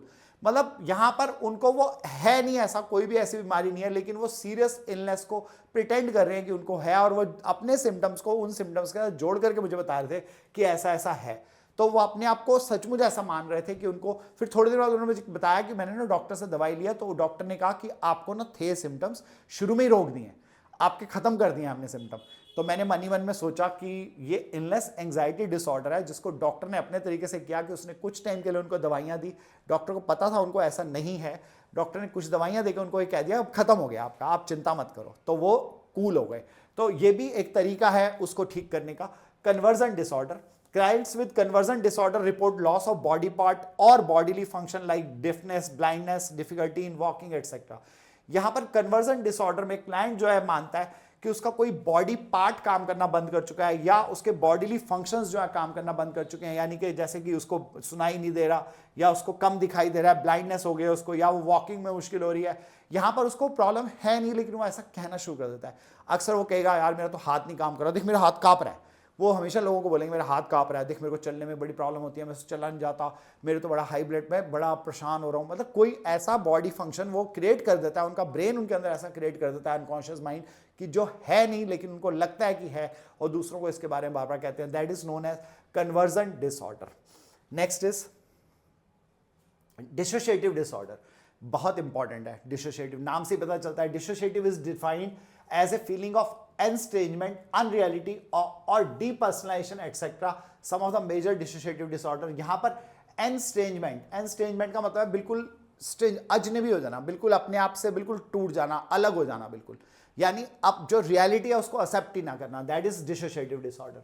अनरियलिटी में चले जाना। और डीपर्सनलाइजेशन मींस, पर्सनलाइजेशन मतलब अपने आप को उसमें, अपने आप को जो हो मानना। जैसे मैं अगर टीचर हूं तो मान रहा हूं मैं टीचर हूं, मैं नीरज हूं तो मैं नीरज हूं, मैं नीरज सर की तरह डिफाइंड होता हूं, मैं हो रहा हूं। पर लेकिन मैं अपने आप को कुछ और मानने लग जाऊं, मैं मानने लग जाऊं कि मैं नहीं हूं, मैं जो हूं वो नहीं हूं, मैं कुछ और हूं। तो ये क्या कहलाता है? Dissociative disorder. इसके अलग अलग टाइप्स है। Dissociative amnesia, it's main characteristic feature is extensive but selective memory loss, where people fail to remember either a particular incident, phase of life, or cannot remember anything about their past। ये particular एक characteristic feature है जिसमें कि is extensive but selective memory loss।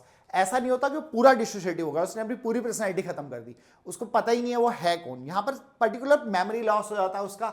जब selective memory loss होता है, उसकी memory में से कोई एक पोर्शन गायब हो जाता है। यहां पर आता है where people fail to remember either a particular incidence, या तो वो लाइफ की एक पर्टिकुलर इंसिडेंट नहीं याद रहती उनको। यानी कि जैसे अगर मान लो कि उसके फ्रेंड सर्कल में वो बोलते हैं तो वो याद है जहां वो हम सारे मिलकर के पिकनिक पे गए थे जहां हम 16 साल के थे, उसको याद ही नहीं आता कि 16 साल में वो सारे कहीं पिकनिक पे गए थे 3 दिन के लिए, उसके दिमाग में ही नहीं आता, वो भूल चुका होता है, उसको वो इवेंट ही याद नहीं आती है। तो ये क्या है उसका पर्टिकुलर एक इवेंट के लिए मेमोरी लॉस हुआ है, बाकी सब उसको याद है, उसके दोस्त यार याद है उसको और बड़ी इवेंट्स याद हैं, पर लेकिन एक पर्टिकुलर इवेंट वो भूल गया, मेमोरी लॉस हो गया। फेज ऑफ लाइफ, या फेज ऑफ लाइफ भूल गया, वो अपनी लाइफ का एक पर्टिकुलर फेज उसकी मेमोरी में से पूरी तरह से गायब हो गया। या can not remember anything about their past, या अपने पास्ट के बारे में उसको कुछ याद नहीं रहा। अगर अपनी लाइफ का एक पर्टिकुलर पास्ट यानी कि एक पर्टिकुलर एज से पहले की सभी इवेंट्स उसकी लॉस हो गई हैं, यानी उसको पास्ट का याद नहीं रहा है कुछ भी, बट लेकिन अपनी वो डे टू डे लाइफ में जो उसकी प्रेजेंट लाइफ है वो उसमें नॉर्मल चल रहा है।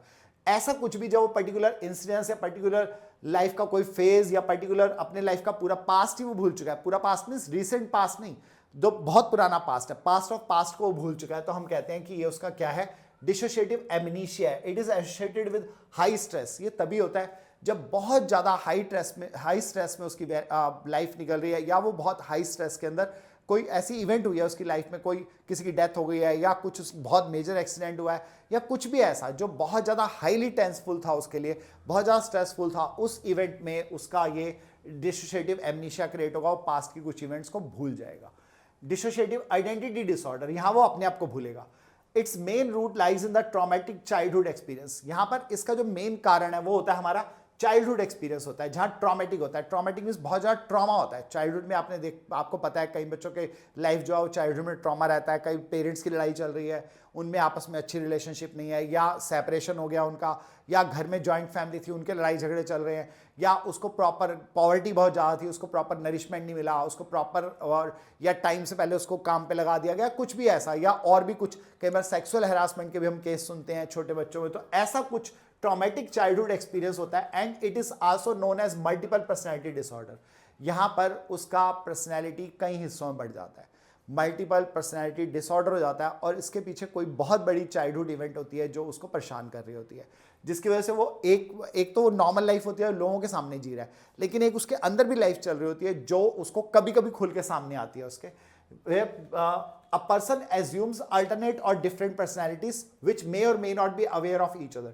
वो एक या एक से ज्यादा पर्सनैलिटी, दो या दो से ज्यादा पर्सनैलिटीज जीने लग जाता है, और वो दो पर्सनैलिटी आपस में एक दूसरे को नहीं जानती, यानी कि वो जो नॉर्मल में है और जो वो एबनॉर्मल में दूसरी लाइफ जो जी रहा है। आप ऐसी कई मूवीज देख चुके हैं, कई आपने बहुत सारे ऐसे मूवीज के अंदर, बहुत सारे सीरियल्स के अंदर, बहुत सारी ऐसे उसके अंदर देखा है कि एक ही पर्सन दो दो लाइफ जीता है, दो से ज़्यादा, तीन भी हो सकती हैं, छः भी हो सकती हैं, सात सात भी लाइफ्स हो सकती हैं, कि ये कहलाता है मल्टीपल पर्सनैलिटी डिसऑर्डर, जहां वो अलग अलग पर्सनैलिटी के हिसाब से जीता है, और कोई भी एक पर्सनैलिटी दूसरी पर्सनैलिटी को नहीं जानती। यानी जब वो एक पर्टिकुलर पर्सनैलिटी दिखा रहा होता है तब वो उसकी बाकी सब पर्सनैलिटी सो जाती हैं, छुप जाती हैं, और उसको उनके बारे में कुछ भी पता नहीं चलता है। डीपर्सनलाइजेशन, यहाँ डीपर्सनलाइजेशन इज खुद के बारे में जानना, अपने आप को पहचानना। जब अपने आप की आइडेंटिटी पूरी खत्म हो जाती है, अपने आप को पहचानने से आप इनकार कर देते हो, that is known as depersonalization. This involves a dream like state. ये एक ऐसी स्टेट होती है जहां पर कि वो ऐसे खोया जाता है जैसे वो ड्रीम्स में है, सपनों में खोया हुआ है, रियलिटी से बहुत दूर चला जाता है, रियलिटी से बहुत दूर चला जाता है। In which there is a sense of being separated from self, जहां वो खुद अपने आप से और रियलिटी से पूरी तरह से अलग हो जाता है। A person sense of reality is temporary lost. उसकी जो सेंस ऑफ रियलिटी है, यानी अपने आप से जो रियलिटी है, अपने आसपास की जो रियलिटी है, वो उससे पूरी तरह से अलग थलग हो जाता है, एक इमेजिनेटिव वर्ल्ड में पहुंच जाता है। That is known as depersonalization. Dissociative fugue, new identity formation happens because of an unexpected travel away from the, अपने आप को पूरी तरह से लोप, इसको कहते हैं लुप्त हो जाना, गायब हो जाना। यहां पर एक नई आइडेंटिटी जो है उसका फॉर्मेशन होता है because of an unexpected travel from the work place and home. मान लो किसी पर्सन को अपने घर से या अपनी फैमिली से दूर जाना पड़ा, कहीं और जाकर के वो रहना शुरू कर देता है। यहाँ वो जो उसकी पर्सनैलिटी थी, जो वो अपने घर वालों के साथ था, जो अपने कल्चर के साथ था, मान लो ऐसा अक्सर उन लोगों के साथ होता है जो एक देश से दूसरे देश में चले जाते हैं जॉब करने और बिल्कुल अकेले जाते हैं, तो वहां जाकर के वो एक अलग तरह की लाइफ जीना शुरू कर देते हैं। वो जो अलग लाइफ होती है वो उनकी जो ऑलरेडी लाइफ एग्जिस्टिंग थी या ऑलरेडी जो उनका सेल्फ था, वो उनकी आइडेंटिटी पूरी तरह से चेंज हो जाती है, एक नई आइडेंटिटी फॉर्मेशन हो जाती है because of unexpected travel from the work place and home. तो बिल्कुल ही अलग हो गए, उनके पास अब अपने फैमिली से कुछ लेना देना नहीं है, तो वहां जाकर के वो एक नई पर्सनैलिटी, नई आइडेंटिटी बना लेते हैं। That is known as dissociative figure. People with dissociative figure experiences inability to recall the previous identity. और कई बार ऐसा होता है कि अपनी प्रीवियस आइडेंटिटी को पूरी तरह से भुला देते हैं और उनको उसको याद करना ही मुश्किल हो जाता है। और ये सभी डिसऑर्डर्स ठीक किए जा सकते हैं, लेकिन ये एक्सट्रीम पर भी जा सकते हैं डिसऑर्डर्स। नेक्स्ट इज डिप्रेशन, जिसके बारे में बहुत ज़्यादा कहा गया है, बहुत ज़्यादा कुछ आप जानते हैं, बहुत ज़्यादा आपको इसकी समझ है। डिप्रेशन, सभी को पता है कि डिप्रेशन क्या है। Depression is defined as one of the most widely recognized mental disorder, सबसे ज़्यादा जाना पहचाना मेंटल डिसऑर्डर है, जिसके बारे में अब खुल के बात की जाती है। And it usually indicates a range of negative emotions. इसमें बहुत सारे नेगेटिव इमोशंस आ जाते हैं। अपने अपने आप को बंदा पसंद नहीं करता, अब दूसरे लोगों को पसंद नहीं करता, किसी की बात उसको अच्छी नहीं लगती, वो अकेला रहना चाहता है और खाना पीना नहीं करना आता, इवन सुसाइडल थॉट्स आने शुरू हो जाते हैं, नेगेटिव इमोशंस बढ़ जाते हैं एंड बिहेवियर चेंजेस, और बिहेवियर भी पूरी इंटायरली चेंज हो जाता है। ऐसा बिहेवियर हो जाता है जिसको हम एबनॉर्मल बिहेवियर ही कहते हैं। Depression is usually experienced either after a fall out in relationship, या तो रिलेशनशिप में कुछ गड़बड़ हुई है, ब्रेकअप हो गया है, या वाइफ और हस्बैंड का सेपरेशन हो गया है, या आप अपनी फैमिली वालों ने आपको फैमिली से निकाल दिया। कि मेरा ऐसा होता है कि फैमिली में कुछ लड़ाई झगड़े चल रहे होते हैं, जॉइंट फैमिली में से एक फैमिली अलग हो जाती है, न्यूट्रल सिंगल फैमिली में कन्वर्ट हो जाती है, तब भी ऐसा होता है। और over failure to attain a significant role, कभी कभी ऐसा भी होता है जो हमने अपनी लाइफ का गोल बनाया या जो हमने टारगेट बनाया हम उसको अचीव नहीं कर पाते हैं। जैसे मैंने बहुत मेहनत की कि मैं आईएएस का पेपर क्लियर कर लूं, लेकिन मैं नहीं कर पाया, तो भी ऐसा हो सकता है कि मैं एक्यूट डिप्रेशन में चला जाऊं। आजकल छोटी मोटी बातों के भी डिप्रेशन हो जाते हैं, तो ये तो बहुत बड़ी चीज़ बताई है। मेजर डिप्रेसिव डिसऑर्डर्स हैं। Major depressive disorder, it is characterised by the loss of interest and enthusiasm in most of the activities in our life. हमारी लाइफ की ज़्यादातर एक्टिविटीज़ के अंदर हमारा जो एंथुसियाज्म है, एंथुसियाज्म मीन्स जो हमारी जो उत्सुकता है, हमारा जो एक क्रेज है, एक जो चार्म है हमारा, वो और इंटरेस्ट पूरी तरह से खत्म हो जाता है। हमें अपनी नॉर्मल लाइफ इवेंट्स के अंदर भी कोई चार्म या कोई हमें खुशी नहीं मिलती, हमें उसके अंदर हम उसको भी ऐसे नेगेटिवली देखते हैं। And along with that other symptoms, दूसरे सिम्टम्स भी आ जाते हैं। इरेगुलर स्लीप पैटर्न, नींद कभी आएगी कभी नहीं आएगी, दिन में सो जाएगा बंदा घंटों, रातों घंटों जागता रहेगा, या उस बाबा उठेगा बीच में, जो स्लीप पैटर्न प्रॉपरली डिसऑर्डर हो जाता है। Change in body weight change हो जाता है। कभी कभी डिप्रेशन में बॉडी वेट बहुत रिड्यूस होता है, कभी कभी बहुत ज़्यादा बढ़ जाता है, दोनों भी आगे बात करेंगे हम। इरिटेबिलिटी, बहुत ज़्यादा इरिटेट रहता है, दूसरों को भी इरिटेट करता रहेगा, खुद भी इरिटेट होता रहता है, हर छोटी छोटी बात पे इरिटेट होता है। विड्रॉल फ्रॉम सोशल रिलेशनशिप्स, जो उसकी सोशल रिलेशनशिप्स हैं उनसे विड्रॉ करता है, दोस्तों यारों से नहीं मिलना चाहता, घर परिवार के लोगों से कटा कटा रहता है, अलग कमरे में बैठ जाता है, कोई बहाना बना करके अपने आप को दूसरों से बातचीत से रोकता है, फ़ोन अटेंड नहीं करता है, सोशल मीडिया पे नहीं आता है, ये सब प्रॉब्लम्स क्रिएट हो जाती हैं etcetera. Factors predisposing a depression are mention below, क्या क्या फैक्टर्स होते हैं जिनकी वजह से डिप्रेशन क्रिएट हो सकता है। प्री डिस्पोजिंग मीन्स पहले से जो फैक्टर्स चल रहे हैं। Age, women are likely to get depressed in young, ज़्यादातर वुमेन जो है डिप्रेशन यंग एज में फील करती हैं, यंग अडल्टहुड में। जब वो अडल्ट होती हैं और इनिशियल स्टेज होती है, तब एडल्टहुड के शुरू के टाइम में उनको डिप्रेशन हो सकता है। एज एक बड़ा फैक्टर है। And man are likely to get depressed during the middle age, either due to mid life crisis, जो मिड लाइफ क्राइसिस होते हैं, फैमिली रिलेशंस हो सकते हैं और सेपरेशन हो सकता है, या ऐसा हो सकता है जॉब आपकी खत्म हो गई है, या आपके बच्चे आपको छोड़ के कहीं और रहने चले गए हैं, या आप इंडिविजुअल हो गए हो, हस्बैंड वाइफ में से किसी की डेथ हो गई है। ऐसे केसेस में ज़्यादातर जो मैन होते हैं वो depressed at the later age होते हैं। मेंस में डिप्रेशन जो है लेटर एज में देखा जाता है, जबकि वुमेन में जो है वो यंग एडल्टहुड पे देखा जाता है। जेनेटिकली भी ऐसा होता है कई बार कि पेरेंट्स में अगर डिप्रेशन प्रोन थे वो, तो बच्चे भी हो सकते हैं। It is crucial factor that determines an individual's proneness to the depression, यानी वो इजीली डिप्रेशन को कैरी कर सकते हैं। अगर जेनेटिकली उनके पेरेंट्स में ही प्रॉब्लम थी तो उनमें भी आ सकती है। Other factor, significant bad phase in life, कभी कभी बहुत ज़्यादा बैड फेज जब लाइफ में आता है, या लक का ऐसा कुछ होता है, lake of desired social support, या फिर आपको प्रॉपर सोशल सपोर्ट नहीं मिलती, उसकी बहुत कमी हो जाती है, आपको आपके पेरेंट्स, आपके घर वाले, आपके यार दोस्त सपोर्ट नहीं करते हैं प्रॉपर, तब ऐसा होता है। And can cause depression as well, इनकी वजह से भी डिप्रेशन जो है वो क्रिएट हो सकता है। Next is bipolar and related disorder. Bipolar and related disorder, people who suffer from mania are highly euphoric, talkative and easily distractible, and episodes of mania are accompanied alternatively by depression. मानिया होता है बहुत ज़्यादा crazy type का होना, मतलब कि बहुत ज़्यादा, जिसको कहते हैं ना कि बहुत ज़्यादा एकदम अचानक बहुत खुश हो जाना, बहुत ज़्यादा एक्साइटेड टाइप का हो जाना, दैट इज़ मानिया। कि पीपल हु सफ़र फ्रॉम मानिया आर हाईली फोरिक, ये ज़्यादातर बहुत ज़्यादा फोरिक होंगे, यानी कि बहुत खुल के सामने आएंगे, बड़ी हंसी मजाक का, ऐसा लगेगा ऐसा पता नहीं कितना वैसा बंदा है, बहुत ज़्यादा हाईली टॉकेटिव रहेंगे, इजीली डिस्ट्रैक्टेबल होंगे, इजीली वो डिस्ट्रैक्ट हो जाएंगे जल्द से। कोई काम कर रहे हैं, उनको कोई जरा सा भी छेड़ देगा तो वो उसमें, मान लो उनको पढ़ाई के लिए बिठाया और जरा सा कहीं बाहर कोई घंटी की आवाज़ आ गई या कुछ भी आ गया तो एकदम उठ के देखने चले जाएंगे, बहुत ज़्यादा इस मामले में बहुत डिस्ट्रैक्टेबल हो गए। And episodes of mania are accompanied by alternative by depression, अक्सर वो बहुत खुश हो जाएंगे, एकदम हंसने लग जाएंगे, किसी बात के लिए बड़े खुश वो दिखाएंगे, बड़ा ऐसा दिखाएंगे क्रेजी वो, और उसके बाद एकदम डिप्रेशन में चलेंगे, थोड़ी देर बाद एकदम गुमसुम होकर बैठ जाएंगे, बिल्कुल ऐसे जैसे पता नहीं क्या हो गया, बिल्कुल सैड हो जाएंगे। तो ये जो सैडनेस और मानिया की जो कंडीशंस हैं, डिप्रेशन और सैडनेस की, अल्टरनेटिवली आती जाती रहेंगी उनमें। इन बायपोलर मूड डिसऑर्डर, यहाँ बायपोलर इसीलिए क्योंकि एक बार डिप्रेशन आएगा, बार मानिया आएगा, दोनों एक दूसरे के अल्टरनेटिवली आएंगे, बहुत खुश बहुत उदास। Both mania and depression happen alternatively and in between there are periods of normal mood, और इनके बीच में नॉर्मल मूड भी रह सकता है उसका। तो ये कहलाता है बायपोलर एंड रिलेटेड डिसऑर्डर। इसमें suicide is a major concern as the suicide rate has increase and some of the symptoms of suicides are mentioned below. Suicide अपने आप में एक बहुत बड़ा कंसर्न है, क्योंकि सुसाइड रेट लगातार बढ़ता ही जा रहा है all over the world. All societies के अंदर एक बड़ी प्रॉब्लम आ गई है कि सुसाइड रेट जो बहुत ज़्यादा हाई हो गया है।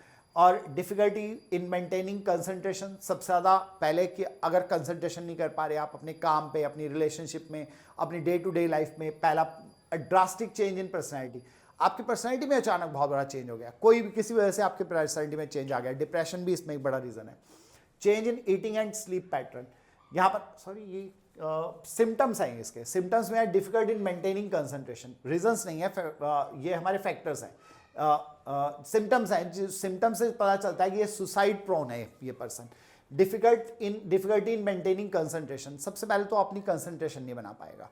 जो भी सुसाइडल थॉट ले रहा है, जिसका अलाइन टू सुसाइडल हो रहा है, जो सुसाइड के बारे में सोच रहा है, वो अक्सर अपनी जो कंसंट्रेशन है काम में, पढ़ाई में, अपनी रिलेशनशिप में, बातचीत में, normal day to day work में, वो अपनी कंसंट्रेशन नहीं बना पाएगा। ड्रास्टिक चेंज इन पर्सनैलिटी, उसकी पर्सनैलिटी इंटायरली चेंज हो जाएगी। वो सोशेबल था, हंसी मजाक करता था, अपनी लाइफ में नॉर्मल था, अचानक वो जो है लोगों से कट जाएगा, अलग रहने लग जाएगा, डिप्रेशन में चला जाएगा, अक्सर लोगों से बात करना पसंद नहीं करेगा, सोशल मीडिया पे नहीं आएगा। ये सब चेंज इन पर्सनैलिटी हो जाएगा। Change in eating and sleep pattern, उसका खाने पीने का पैटर्न चेंज हो जाएगा। हो सकता है वो ज़्यादा खाने लग जाए, हो सकता है कम खाने लग जाए, हो सकता है न्यूट्रिशियस फूड ना खाए, या खाए ना और लोगों को कहते हैं मैं बाहर खा के आऊँ, या समथिंग लाइक दैट। और स्लीप पैटर्न तो 101% चेंज होगा ही होगा। Cut off from the family and friends, friend सबसे बड़ा जो सुसाइडल थॉट्स को पहचानने का तरीका वो ये है कि वो अपनी फ्रेंड और फैमिली से कट ऑफ होना शुरू हो जाएगा। ड्रग एंड एल्कोहल अब्यूज, और वो ड्रग और एल्कोहल से लेने शुरू कर देगा। Factors leading to suicides are given below, यहाँ फैक्टर्स हैं, ये सिम्टम्स थे, फैक्टर्स है, मैंने गलती से वहाँ फैक्टर्स बोल दिया था। The last attempt of suicide is the strongest factor. मान लो उसने सुसाइड के लिए पहले भी कोई अटेम्प्ट किया है, तो जो उसका लास्ट अटेम्प्ट था वही सबसे बड़ा कारण होगा उसका अगला सुसाइड अटेम्प्ट का। Significant problems in the family, family में बहुत बड़ी प्रॉब्लम्स हो, कोई फाइनेंशियल क्राइसिस हो, रिलेशनशिप हो, कोई ब्रेकअप हो, या किसी की डेथ हो गई है फैमिली में, कोई प्रॉब्लम्स फैमिली में। पीयर ग्रुप, जो आपके दोस्त यारी है, ऐसा कोई ग्रुप है आपका, उसकी वजह से वर्क लाइफ में कोई आपकी प्रॉब्लम आ रही है, आपका जो इमीडिएट बॉस है वो बहुत ज़्यादा वर्क करवा रहा है आपसे, बहुत ज़्यादा प्रेशर है आपके ऊपर, आपका टारगेट पूरा करने का प्रेशर है, ऐसा कुछ work life and inability to deal with them. और यहाँ पर हम अपने आप को प्रॉपरली इन प्रॉब्लम्स के साथ कोप अप नहीं कर पाते, बैलेंस नहीं कर पाते, और हमें लगता है एक आसान तरीका है, एस्केपिज्म है हमारा, कि हम इन प्रॉब्लम्स को छोड़ने का इनका एक ही इलाज है कि मैं अपने आप को खत्म कर लूँ, that is suicide. To deal with them may lead to suicide. Culture also is an important factor determining factor determining suicide. Suicide को डिटर्मिन करने में कल्चर भी बहुत इंपॉर्टेंट है। कई कल्चर्स इस तरह के हैं जो सुसाइड को बिल्कुल भी अप्रिशिएट नहीं करते हैं। मैं ये नहीं कह रहा कि कुछ कल्चर्स करते हैं, लेकिन कुछ कल्चर्स में सपोर्ट, सोशल सपोर्ट बहुत ज़्यादा है। जैसे जो कलेक्टिविस्टिक फैमिलीज होती हैं उनमें अगर आप देखोगे तो सुसाइड रेट कम होते हैं। इंडिविजुअलिस्टिक जो कल्चर्स होते हैं उनके अंदर सुसाइड रेट थोड़ा ज़्यादा आ जाता है। क्यों? क्योंकि इंडिविजुअल पर्सन जो अकेला रह रहा है, उसको देख कोई नहीं रहा, तो उसके अंदर सुसाइडल थॉट्स ज़्यादा आएंगे एज कंपेयर टू कलेक्टिविस्टिक वाली उसमें, जहाँ पर कि ग्रुप और इंडिविजुअल आपस में एक दूसरे के लिए रिस्पॉन्सिबल है, वो एक दूसरे के लिए वर्क कर रहे हैं। इंडिविजुअल ग्रुप के लिए रिस्पॉन्सिबल है, ग्रुप इंडिविजुअल के रिस्पॉन्सिबल है, आपकी फैमिली, आपके दोस्त यार, आपके अड़ोसी पड़ोसी सब आपको सपोर्ट कर रहे हैं, और आप जो है इस तरफ नहीं जाना चाहते कि आप जो है सुसाइडल थॉट्स जो वो ला सकें।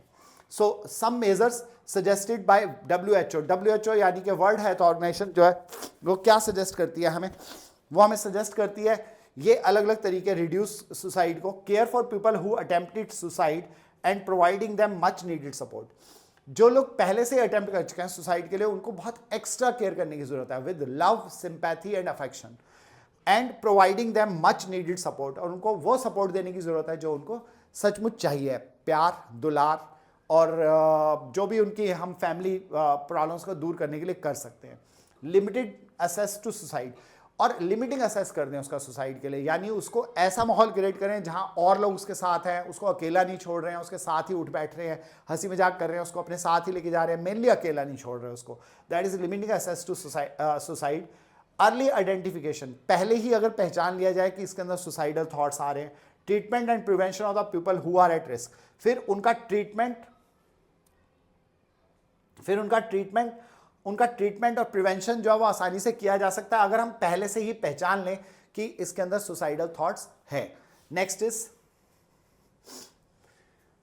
Schizophrenia disorder, most important disorder है, सबसे ज्यादा बार सीबीएसई के अंदर पूछा गया क्वेश्चन है कि शिज़ोफ्रेनिया डिसऑर्डर क्या है, सिम्टम्स देकर के उसके बारे में पूछा जाएगा। It is descriptive term for a group of psychotic disorders in which functioning in personal, social and work life डिटेरियोरेट्स।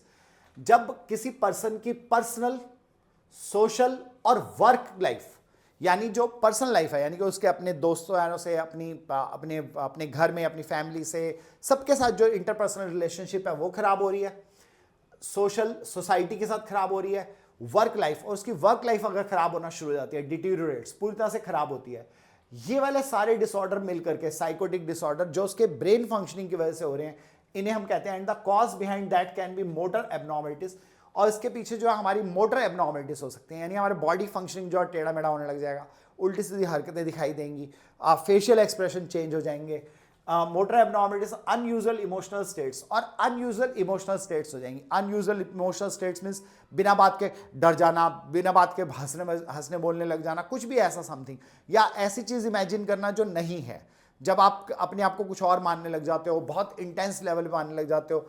अक्सर ऐसी वाली जो कंडीशंस होती हैं वो सारी की सारी शिज़ोफ्रेनिया में जाती हैं।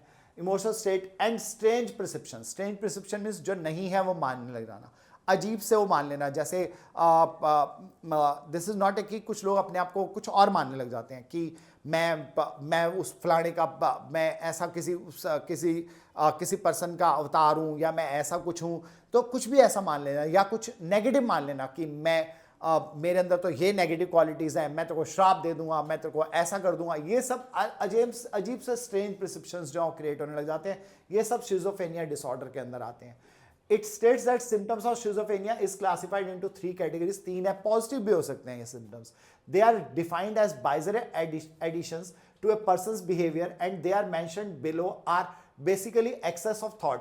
यहाँ उसकी thoughts बहुत ज़्यादा हो जाएंगी, emotions ज़्यादा हो जाएंगे, behavior बहुत ज़्यादा better होने लग जाएगा, बहुत मतलब extraordinary जिसको कहते हैं ना, पॉजिटिव behavior की तरफ जाएगा वो, ये कंडीशन उसके अंदर क्रिएट होगी। डिल्यूजन मीन्स उसको भ्रम होने लग जाएंगे। It is defined as the false belief, उसको भ्रम होगा, ये फॉल्स बिलीफ होंगे that is formally held on inadequate grounds, जिनका कोई सफिशिएंट, जिनका कोई सही बेस नहीं होगा, बिना बेस के उसको कुछ भ्रम होने लग जाएंगे, फॉल्स इल्यूजन्स या फॉल्स बिलीव्स क्रिएट हो जाएंगे। They are of various types, ये अलग अलग हो सकते हैं, ये ध्यान रखने हैं। डिल्यूजन्स पेपर में आ जाते हैं अक्सर। Delusion of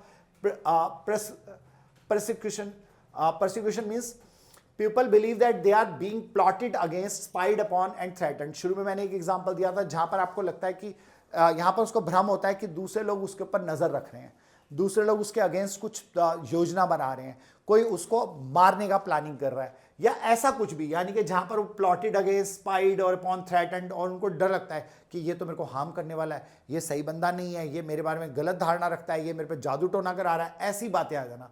delusion of reference, people attach special and personal meaning to actions and events of others. जब दूसरे लोग कुछ स्पेशल, कुछ ऐसा कर रहे हैं, कुछ पर्सनल मीनिंग निकाल लेते हैं उनके एक्शंस का और इवेंट्स का। यानी अगर दूसरा आदमी मान लो अगर किसी के घर में आ गया, उससे बातचीत भी कर रहा है, उससे कुछ बात करने आया कुछ और, तो तब भी उस पर शक करने लग जाते हैं कि नहीं यार, ये तो मेरे से ना बात करने आया ना, इसने जरूर मेरे को मारने का प्लान किया, उसने उसको चाय बना के पिला दिया, उसके घर से खाना ले आया उसके लिए कि चल हम आज इकट्ठे खाना खाएंगे, तो तूने जहर मिलाया होगा इसे मेरे लिए। ये क्या है? डिल्यूजन ऑफ रेफरेंस, कि वो स्पेशल एंड पर्सनल मीनिंग निकाल लेते हैं एक्शंस और इवेंट्स का जो दूसरे लोग कर रहे हैं, उनको गलत समझ लेते हैं। Delusion of grandeur, people believes themselves to be highly empowered.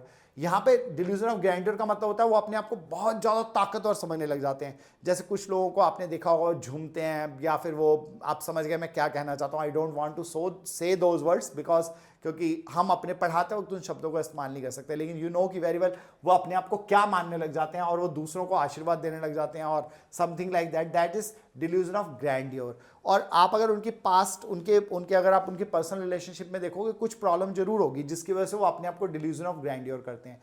क्यों अपने आप को हाईली दिखाते हैं कि मैं इसका अवतार उसका अवतार हूं? क्योंकि उनकी अपनी पर्सनल लाइफ में कुछ कमियां होती हैं जिनको खत्म करने के लिए वो अपने अंदर डिल्यूजन क्रिएट कर लेते हैं वाला, और दूसरों को भी उसी में लाने की कोशिश करते हैं ताकि दूसरे लोग उनको वैल्यू देना शुरू कर दें। Delusion of control, people believes that their thought, emotions, feelings are in the hands of other. ऐसा इन लोगों को लगने लग जाता है कंट्रोल में कि उनकी जो थॉट्स है, उनके जो विचार है, उनकी सोच जो है, उनके इमोशंस और फीलिंग्स जो दूसरे लोग कंट्रोल कर रहे हैं। उनको लगता है कि यार ये तो मेरे से ये काम करवा रहा है, ये मुझसे इस तरह से मेरे को बिहेव करवा रहा है, मैं तो ये तो मेरे से गलत काम करवा के मानेगा, ये मेरे को इसने मेरे से ये चीज़ करवा लिया है, कुछ और ऐसा समथिंग। कोई भी डिल्यूजन क्रिएट हो सकता है, डिल्यूजन ऑफ कंट्रोल की। उनको लगता है कि मेरे को कोई और कंट्रोल कर रहा है। दूसरों की बातों को वो इस तरह से लेते हैं कि ये मेरे से इसलिए करवा रहा है क्योंकि मेरे ऊपर कंट्रोल करना आता है, मेरी फीलिंग्स पे, मेरी थॉट्स पे कंट्रोल करना आता है। Negative symptoms, they are pathological deficit and include poverty of speech. सबसे पहले यहाँ पर पैथोलॉजिकल डेफिशिट्स है। पैथोलॉजिकल मीन्स कुछ बीमारी के लक्षण जो है क्लियरली दिखाई देंगे, डेफिशिएंट मतलब उनको कमियां दिखाई देंगी, जैसे पॉवर्टी ऑफ स्पीच। एक तो उनको बोलने में प्रॉब्लम आएगी, बोलते वक्त वो कुछ बोलेंगे, उनको कुछ वर्ड्स निकलेंगे, कुछ नहीं निकलेंगे क्लियर, वो क्लियर नहीं बता पाएंगे वो क्या कहना चाहते हैं, या वो अपनी जो इमोशंस हैं उनको प्रॉपर स्पीच में दे ही नहीं पाएंगे। यहाँ पॉवर्टी ऑफ स्पीच आएगी। Blunted and flat affect and social withdrawal. Social withdrawal तो है ही कि वो सोसाइटी से पीछे हटने की दूर रहेंगे उनसे, और साथ ही साथ जो है उनका ब्लंटेड एंड फ्लैट अफेक्ट, यानी या तो वो लोगों की तरफ ज़्यादा उनके साथ तालमेल नहीं बिठाएंगे, या फिर वो बिल्कुल फ्लैट हो जाएंगे, लेना देना ही नहीं है। कोई कुछ बात कर रहा है उठ के चल पड़ेंगे, कहीं और चले जाएंगे। वो कुछ बात समझाने की कोशिश कर रहा है, कुछ कर रहा है, तो दैट इज अलोगिया। दैट इज यहाँ पर है हमारे पास इसका पहला जो है नेगेटिव सिम्टम का alogia, that is people show a reduction in speech content. उनका स्पीच कंटेंट कम हो जाएगा, यानी या तो उनको शब्द सूझेंगे नहीं, या सूझेंगे तो टेढ़े मेढ़े उल्टे सीधे शब्द बोलेंगे, जो ऐसा लगता है कि शायद ये किसी और भाषा में बोल रहा है, इसके अंदर कोई और आ गया है। Blunted effect, people show less anger, sadness और जॉय। उनकी जो नॉर्मल एक्टिविटीज हैं, गुस्सा करने की, उदास होने की, या जॉय खुशी मनाने की, इनमें कमी दिखाई देगी, क्लियरली दिखाई देगी। That is blunted effect. Flat effect, flat, ये ब्लंटेड और फ्लैट जो यहाँ पर हमने कहा उसी को हम एक्सप्लेन कर रहे हैं। People at times exhibit no emotions at all, और कई बार बिल्कुल इमोशन ही नहीं शो करेंगे, यानी उनके साथ कोई आप उनको नेगेटिव बात बोलोगे, कोई आप उनको पॉजिटिव बात बोलोगे, यानी वो बिल्कुल इमोशनलेस हो जाएंगे, कोई इमोशंस नहीं दिखाई देंगे। That is blunt flat affect. Avolition, that is inability to start और complete a course of action. अगर आप उनको कोई काम करने के लिए कह दोगे, या तो वो शुरू ही नहीं करेंगे, या शुरू करेंगे तो पूरा नहीं करेंगे, बीच छोड़ के भाग जाएंगे। आप उनको कहोगे, जैसे मान लो किसी लेडी को ये प्रॉब्लम आ रही है, उसके नेगेटिव सिम्टम्स क्रिएट हो रहे हैं, आपने उसको कहा चल तू 2 रोटियां बना दे, उसने बेला, रोटी बेल करके वहाँ चपाती को वहीं छोड़ के डाला ही नहीं तवे के ऊपर, चली गई, कुछ और काम करना शुरू कर दिया। दैट इज कि उसने उस काम को बीच में ही छोड़ दिया, कोर्स ऑफ एक्शन को उसने कंप्लीट ही नहीं किया। ये नेगेटिव सिम्टम्स हैं। Next is psychomotor symptoms. Psychomotor means जहां पर क्लियरली हमारे मसल्स में, हमारी बॉडी में भी कुछ जो सिम्टम्स दिखाई देते हैं।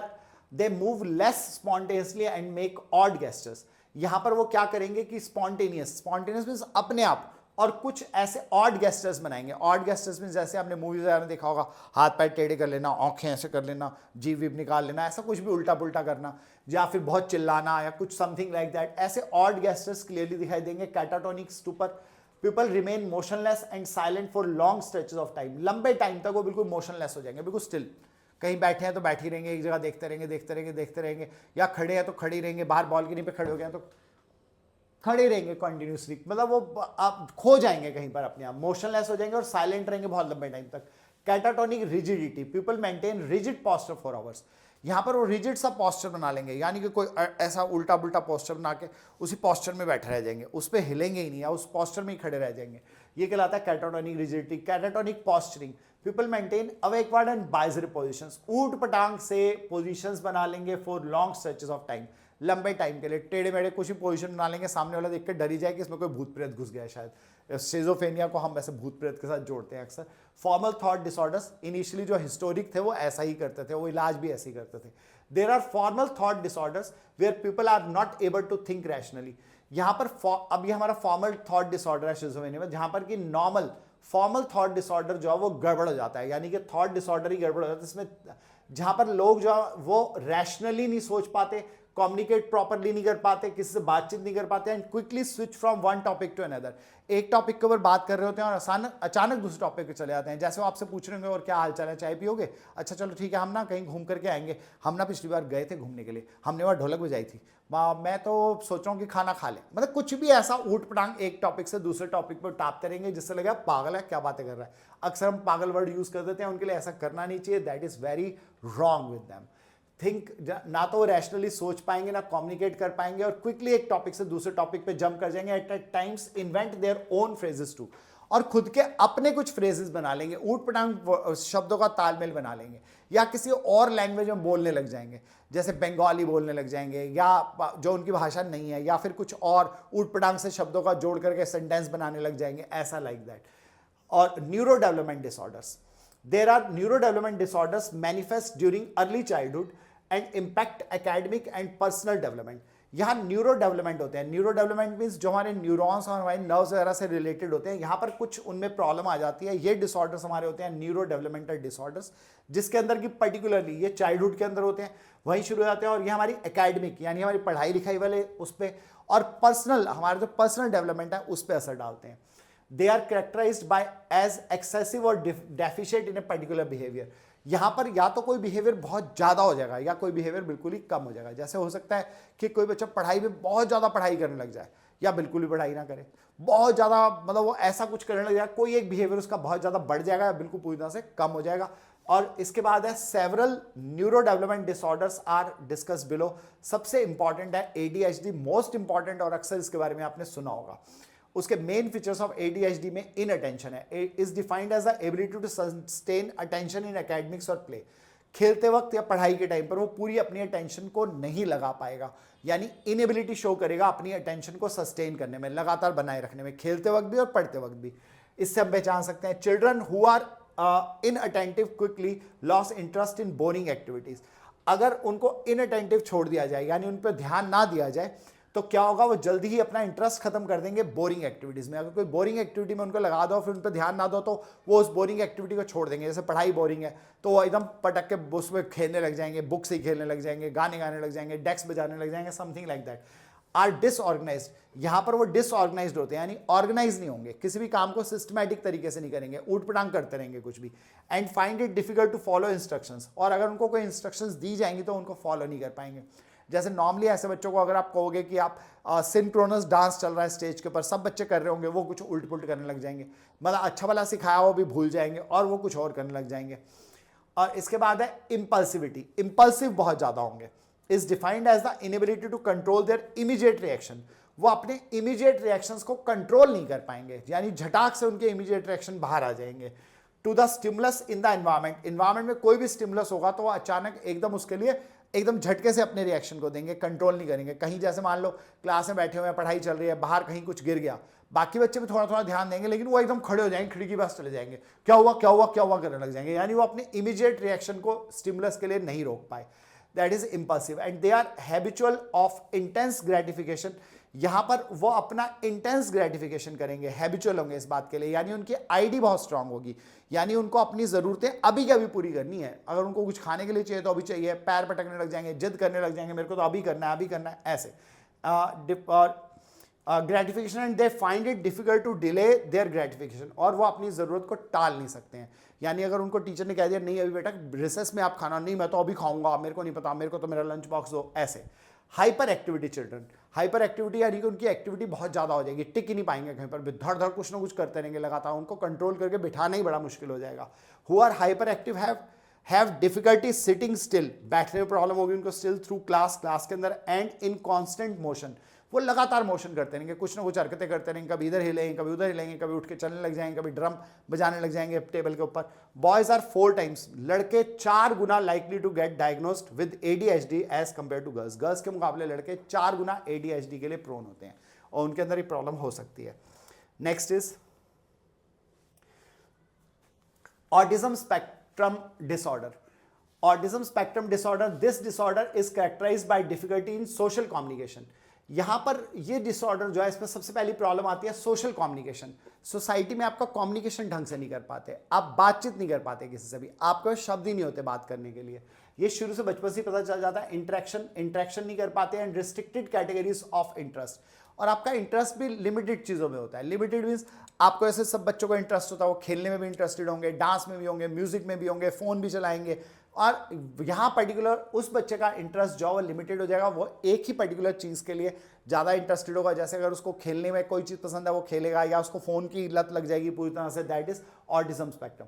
और children with autism are unresponsive to others in social situation, और सोशल सिचुएशन के लिए वो अनरिस्पॉन्सिव हो जाएंगे। यानी कि अगर हमको गैदरिंग में कहीं बिठाया हुआ है, कोई मेहमान आ गए हैं या वो किसी शादी पे गए हैं, अपना फ़ोन लेके बैठे हुए हैं साइड में, चले यार चले यार चले, वो उसमें भी कुछ देख नहीं रहे, बस उनको एक है कि वो उसमें लगे हुए, उन्होंने कुछ और नहीं करना, एक ही एक्टिविटी में लग जाएंगे। फेस प्रॉब्लम्स इन कम्युनिकेशन, और उनको कम्युनिकेशन किससे बातचीत करनी होगी तो उनको बड़ी प्रॉब्लम होगी, वो बात ही नहीं करेंगे, या करेंगे तो बहुत छोटे सेंटेंसेस में आंसर देंगे या प्रॉपर आंसर देंगे ही नहीं।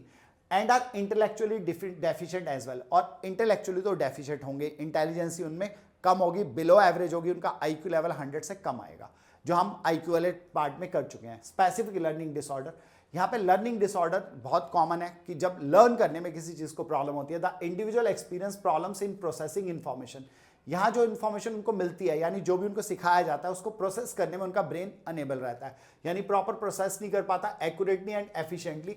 एंड इन रीडिंग, पढ़ने में लिखने में in early years of childhood उनको प्रॉब्लम आती है। एकेडमिक परफॉर्मेंस उनकी यूजली बिलो एवरेज रहती है, यानी वो पढ़ाई लिखाई में बिलो एवरेज ही आते हैं, क्योंकि उनको कुछ चीज़ उनको याद ही नहीं हो पाती, याद होती है तो रिटेन नहीं हो पाती, और वो उसको दोबारा से वो रिप्रोड्यूस नहीं कर पाते जब उनको लिखना पड़ता है दोबारा से, तो और बिलो एवरेज रहते हैं। But with efforts and inputs it can be improved, लेकिन अगर आप एफर्ट करें उनके साथ और इम्प्रूवमेंट लाने की कोशिश करें तो वो धीरे धीरे इम्प्रूव हो जाएंगे, अगर प्रॉपर अटेंशन दी जाए और प्रॉपर सही तरह से उनकी प्रॉब्लम को पहचान करके उनके साथ वर्क किया जाए।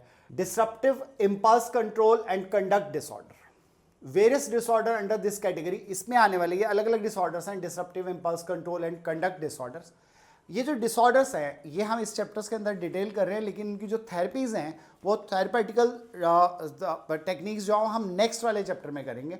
नेक्स्ट चैप्टर में ऑलरेडी लोड कर चुके हैं हम, आप देख सकते हैं, इससे प्रीवियस वाले चैप्टर में हमने किया है, हमारी सीरीज़ के हिसाब से इससे प्रीवियस है, लेकिन बुक के अकॉर्डिंग, NCERT के अकॉर्डिंग नेक्स्ट वाले चैप्टर में थेरेपेटिकल अप्रोच, वहाँ पर आप कर सकते हैं, आप उस वीडियो को साथ साथ देख सकते हैं इसके बाद। Now, disruptive impulse control and conduct disorder, various disorders under this category, oppositional defiant disorder ODD। यहाँ पर oppositional मतलब कि वो अपनी एज के अकॉर्डिंग बिहेव नहीं करेगा, जो उसके नेगेटिव बिहेवियर्स हैं उसकी एज से बहुत, मतलब ऐसा लगेगा ऐसा कोई छोटा बच्चा व्यवहार कर रहा है। People exhibit age inappropriate amount of stubbornness and are defiant, यहाँ पर वो मेनली जो शो करेगा वो अपनी एज अप्रोप्रिएट नहीं शो करेगा। स्टबनेस का मतलब होता है बहुत ज़्यादा जिद्दीपना शो करेगा, बहुत ज़्यादा अड़ जाएगा, उसका अड़ियल स्वभाव हो जाएगा, वो ऐसे बिहेव करेगा जो मतलब लगेगा कि यार ये इस उम्र का थोड़ी है, ये अपनी एज के साथ वो बैलेंस नहीं कर पाएगा। People behave in A hostile manner, और यहाँ पर अक्सर लोग आक्रामक हो जाते हैं और ये ट्रेंड उनकी लाइफ में बना रहता है, मेनली बचपन से शुरू होते हैं। Disorders, conduct disorder and anti social behaviour, बिल्कुल क्लियरली नाम से पता चल रहा है। Actions which are not appropriate as per family expectations and societal norms, family में जो हमारे एक रूल्स एंड रेगुलेशन होते हैं, फैमिली के अकॉर्डिंग जो हमारे वो होने चाहिए, कंडक्ट होना चाहिए, और जो हमारे सोसाइटी के नॉर्म्स होते हैं, यानी कि जो हमारे सोसाइटी के अकॉर्डिंग हमारे जो रूल्स एंड रेगुलेशन होते हैं उनसे हमारे एक्शंस बिल्कुल भी मैच नहीं करते, इनएप्रोप्रिएट हो जाते हैं। Behaviours in conduct disorder are aggressive nature, बहुत ज़्यादा एग्रेसिव नेचर होता है यहाँ पर बहुत ज़्यादा एग्रेसिवली जो है वो बिहेव करता है। एग्रेसिव मीन्स बहुत ज़्यादा गुस्से में रहना, हर चीज़ में ताबड़तोड़ करना, उठा पटक करना, चीज़ों को फेंकना, किसी की बात ना सुनना, ये सब कुछ इसमें आ जाता है। Aggressive nature and include those actions which cause harm to others, जो सब कुछ मैंने बताया वो क्या है, हार्म टू अदर्स क्रिएट करता है, दूसरों को नुकसान पहुंचाता है। Types of aggressive behaviours include verbal aggression, बातचीत में गुस्सा, गाली गलौज, उल्टा सीधा बोलना, includes action like name calling, swearing etcetera. Physical aggression, हाथ पैर पटकना, hitting, fighting with others. Proactive aggression includes bullying and dominating others without being provoked, बिना प्रोवोक किए हुए दूसरों को बुली करना। ये बच्चे दूसरों को परेशान करते हैं बिना किसी मतलब के, उनको परेशान करेंगे, उनको बुली करेंगे, उनको डोमिनेट करने की कोशिश करेंगे, यानी दूसरे बच्चों के लिए अपना एग्रेशन शो करते हैं। हॉस्टाइल एग्रेशन, यानी कि इनका एग्रेशन इतना बढ़ जाता है कि आक्रामक हो जाते हैं, किसी को फिजिकली भी हार्म कर सकते हैं। Is aimed at inflicting injury to others, दूसरों को इंजरीज क्रिएट कर देते हैं, और यही बढ़ती जाती हैं टाइम के साथ साथ। Next is feeding and eating disorders. सबको पता है anorexia nervosa, people with anorexia nervosa see themselves at overweight, ये अपने आप को बहुत ओवरवेट मानते हैं। इनको लगता है मैं बहुत मोटा हो गया हूँ और मेरे को अपने आप को पतला करने की जरूरत है, ये मोटापा मेरे लिए बड़ी प्रॉब्लम क्रिएट कर सकता है। इसलिए वो क्या करते हैं, thus due to their self image, जो उन्होंने खुद अपनी इमेज बना लिया उसके अकॉर्डिंग वो क्या करते हैं, दे एक्सरसाइज एक्सटेंसिवली, बहुत ज्यादा एक्सरसाइज करना शुरू कर देते हैं ताकि वो अपने आप को मेंटेन कर सकें। एंड रिफ्यूज टू ईट, और बहुत बार खाना ही बंद कर देते हैं, कम नहीं करते, बंद ही कर देते हैं, जिसकी वजह से होता है they can starve themselves to death. इतना भूखा रह जाते हैं कि कई बार उनकी डेथ भी हो सकती है। Too as well at times. और बुलिमिया नर्वोसा, ये उसका उल्टा है। पीपल विद बुलिमिया नर्वोसा में ओवर ईटिंग शुरू कर देते हैं and then purge their body by vomiting, और फिर वो अपनी बॉडी को जबरदस्ती वॉमिट कराते हैं, यानी कि अपनी बॉडी में से बाहर निकालते हैं, जो उन्होंने ओवर एक्सेस खा लिया है उसको निकालते हैं बाय यूजिंग लैक्सेटिव्स। लैक्सेटिव्स का मतलब होता है कि ऐसी दवाइयां जो हमें मोशंस क्रिएट कर देंगी या वॉमिट क्रिएट कर देंगी, ऐसी दवाइयां खाना। जानबूझ करके वो ऐसी दवाइयां खाते हैं जिससे कि पेट उनका खाली हो जाए एंड थस फील रिलीव्ड, और उनको अपने आप को बड़ा रिलीव्ड महसूस होता है। Binge eating is characterised by frequent episodes of out of control eating. इसमें ईटिंग जो है इसके अंदर फ्रीक्वेंट एपिसोड्स होती है out of control eating, out of control खाना शुरू कर देते हैं, जो चीज उनको लगता है अपने आप ही आउट ऑफ कंट्रोलिंग खाना उनका स्टार्ट हो जाता है, और वो अपने आप को कंट्रोल नहीं कर पाते उसको खाने से, क्योंकि उनको शायद लगता है कि ऐसा खाने से उनके लिए बेटर होगा। मैं अपना एक पर्सनल एक्सपीरियंस यहाँ बताना चाहूँगा।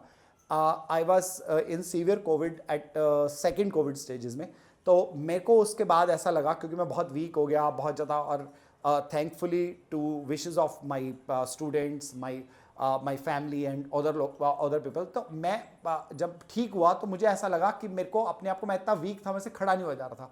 उन दिनों में मेरी भी एक कंडीशन हो गई थी कि मैं बहुत ज़्यादा खाने लगा था, आउट ऑफ कंट्रोल, जो मिलता था खा लेता था। हर टाइम मेरे को सुबह 5 बजे से लेकर रात को 12 बजे तक लगातार मैं वो खाने की हैबिट पड़ गई थी। देन आई थॉट अबाउट कि मेरे को भी शायद बिंज ईटिंग हो गया, जिसकी वजह से मैं बहुत ज़्यादा खा रहा हूँ और मैं ओवरवेट भी हो गया। फिर out of control eating, the erratic eating patterns can be harmful to the health. ये जो ऊट पटांग आपके, ये जो सन की खाने के पैटर्न है, ये आपकी हेल्थ को डैमेज कर सकते हैं and well being of the individual. और इंडिविजुअल जो सही नहीं रहेगा उसको कुछ ना कुछ प्रॉब्लम जरूर क्रिएट होनी शुरू हो जाएगी, क्योंकि जब बॉडी को एक लिमिट से ज़्यादा कोई चीज़ दी जाएगी, खाया जाएगा एक लिमिट से ज़्यादा, तो वो नुकसान ही करेगा। And the last disorder is substance related and addictive disorders. ये तो सबको पता है सब्सटेंस रिलेटेड क्या है, ड्रग्स, नशा, कोई भी नशा किसी भी टाइप का, स्मोकिंग, ड्रिंकिंग, कोई भी ड्रग्स लेना, ये सब आते हैं हमारे substance related and addictive disorders में। Disorders which are related to maladaptive behaviours resulting from regular and consistent use of substances involve.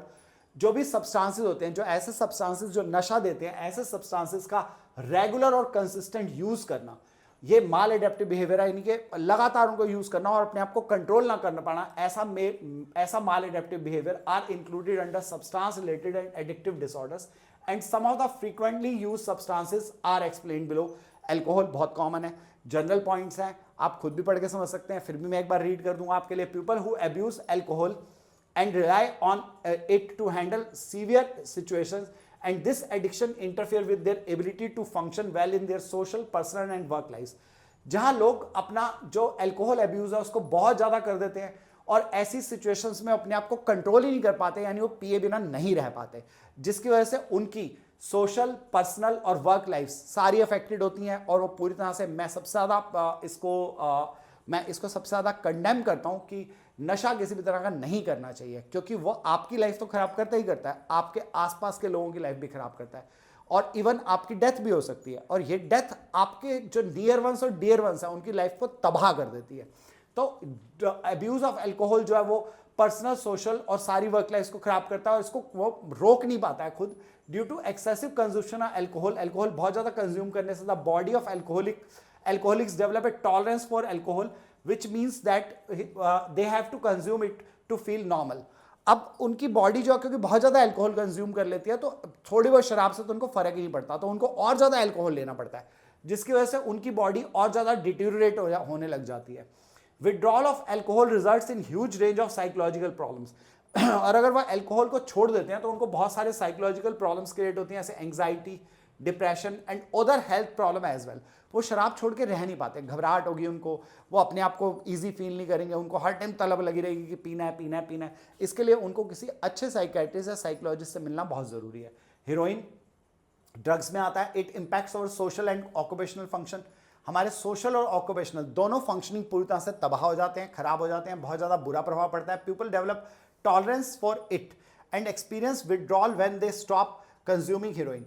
इसमें भी टॉलरेंस उनको उनके अंदर आ जाती है, यानी कि थोड़े बहुत अमाउंट से उनको फर्क नहीं पड़ता, इसलिए उनको और ज़्यादा क्वांटिटी बढ़ानी पड़ती है।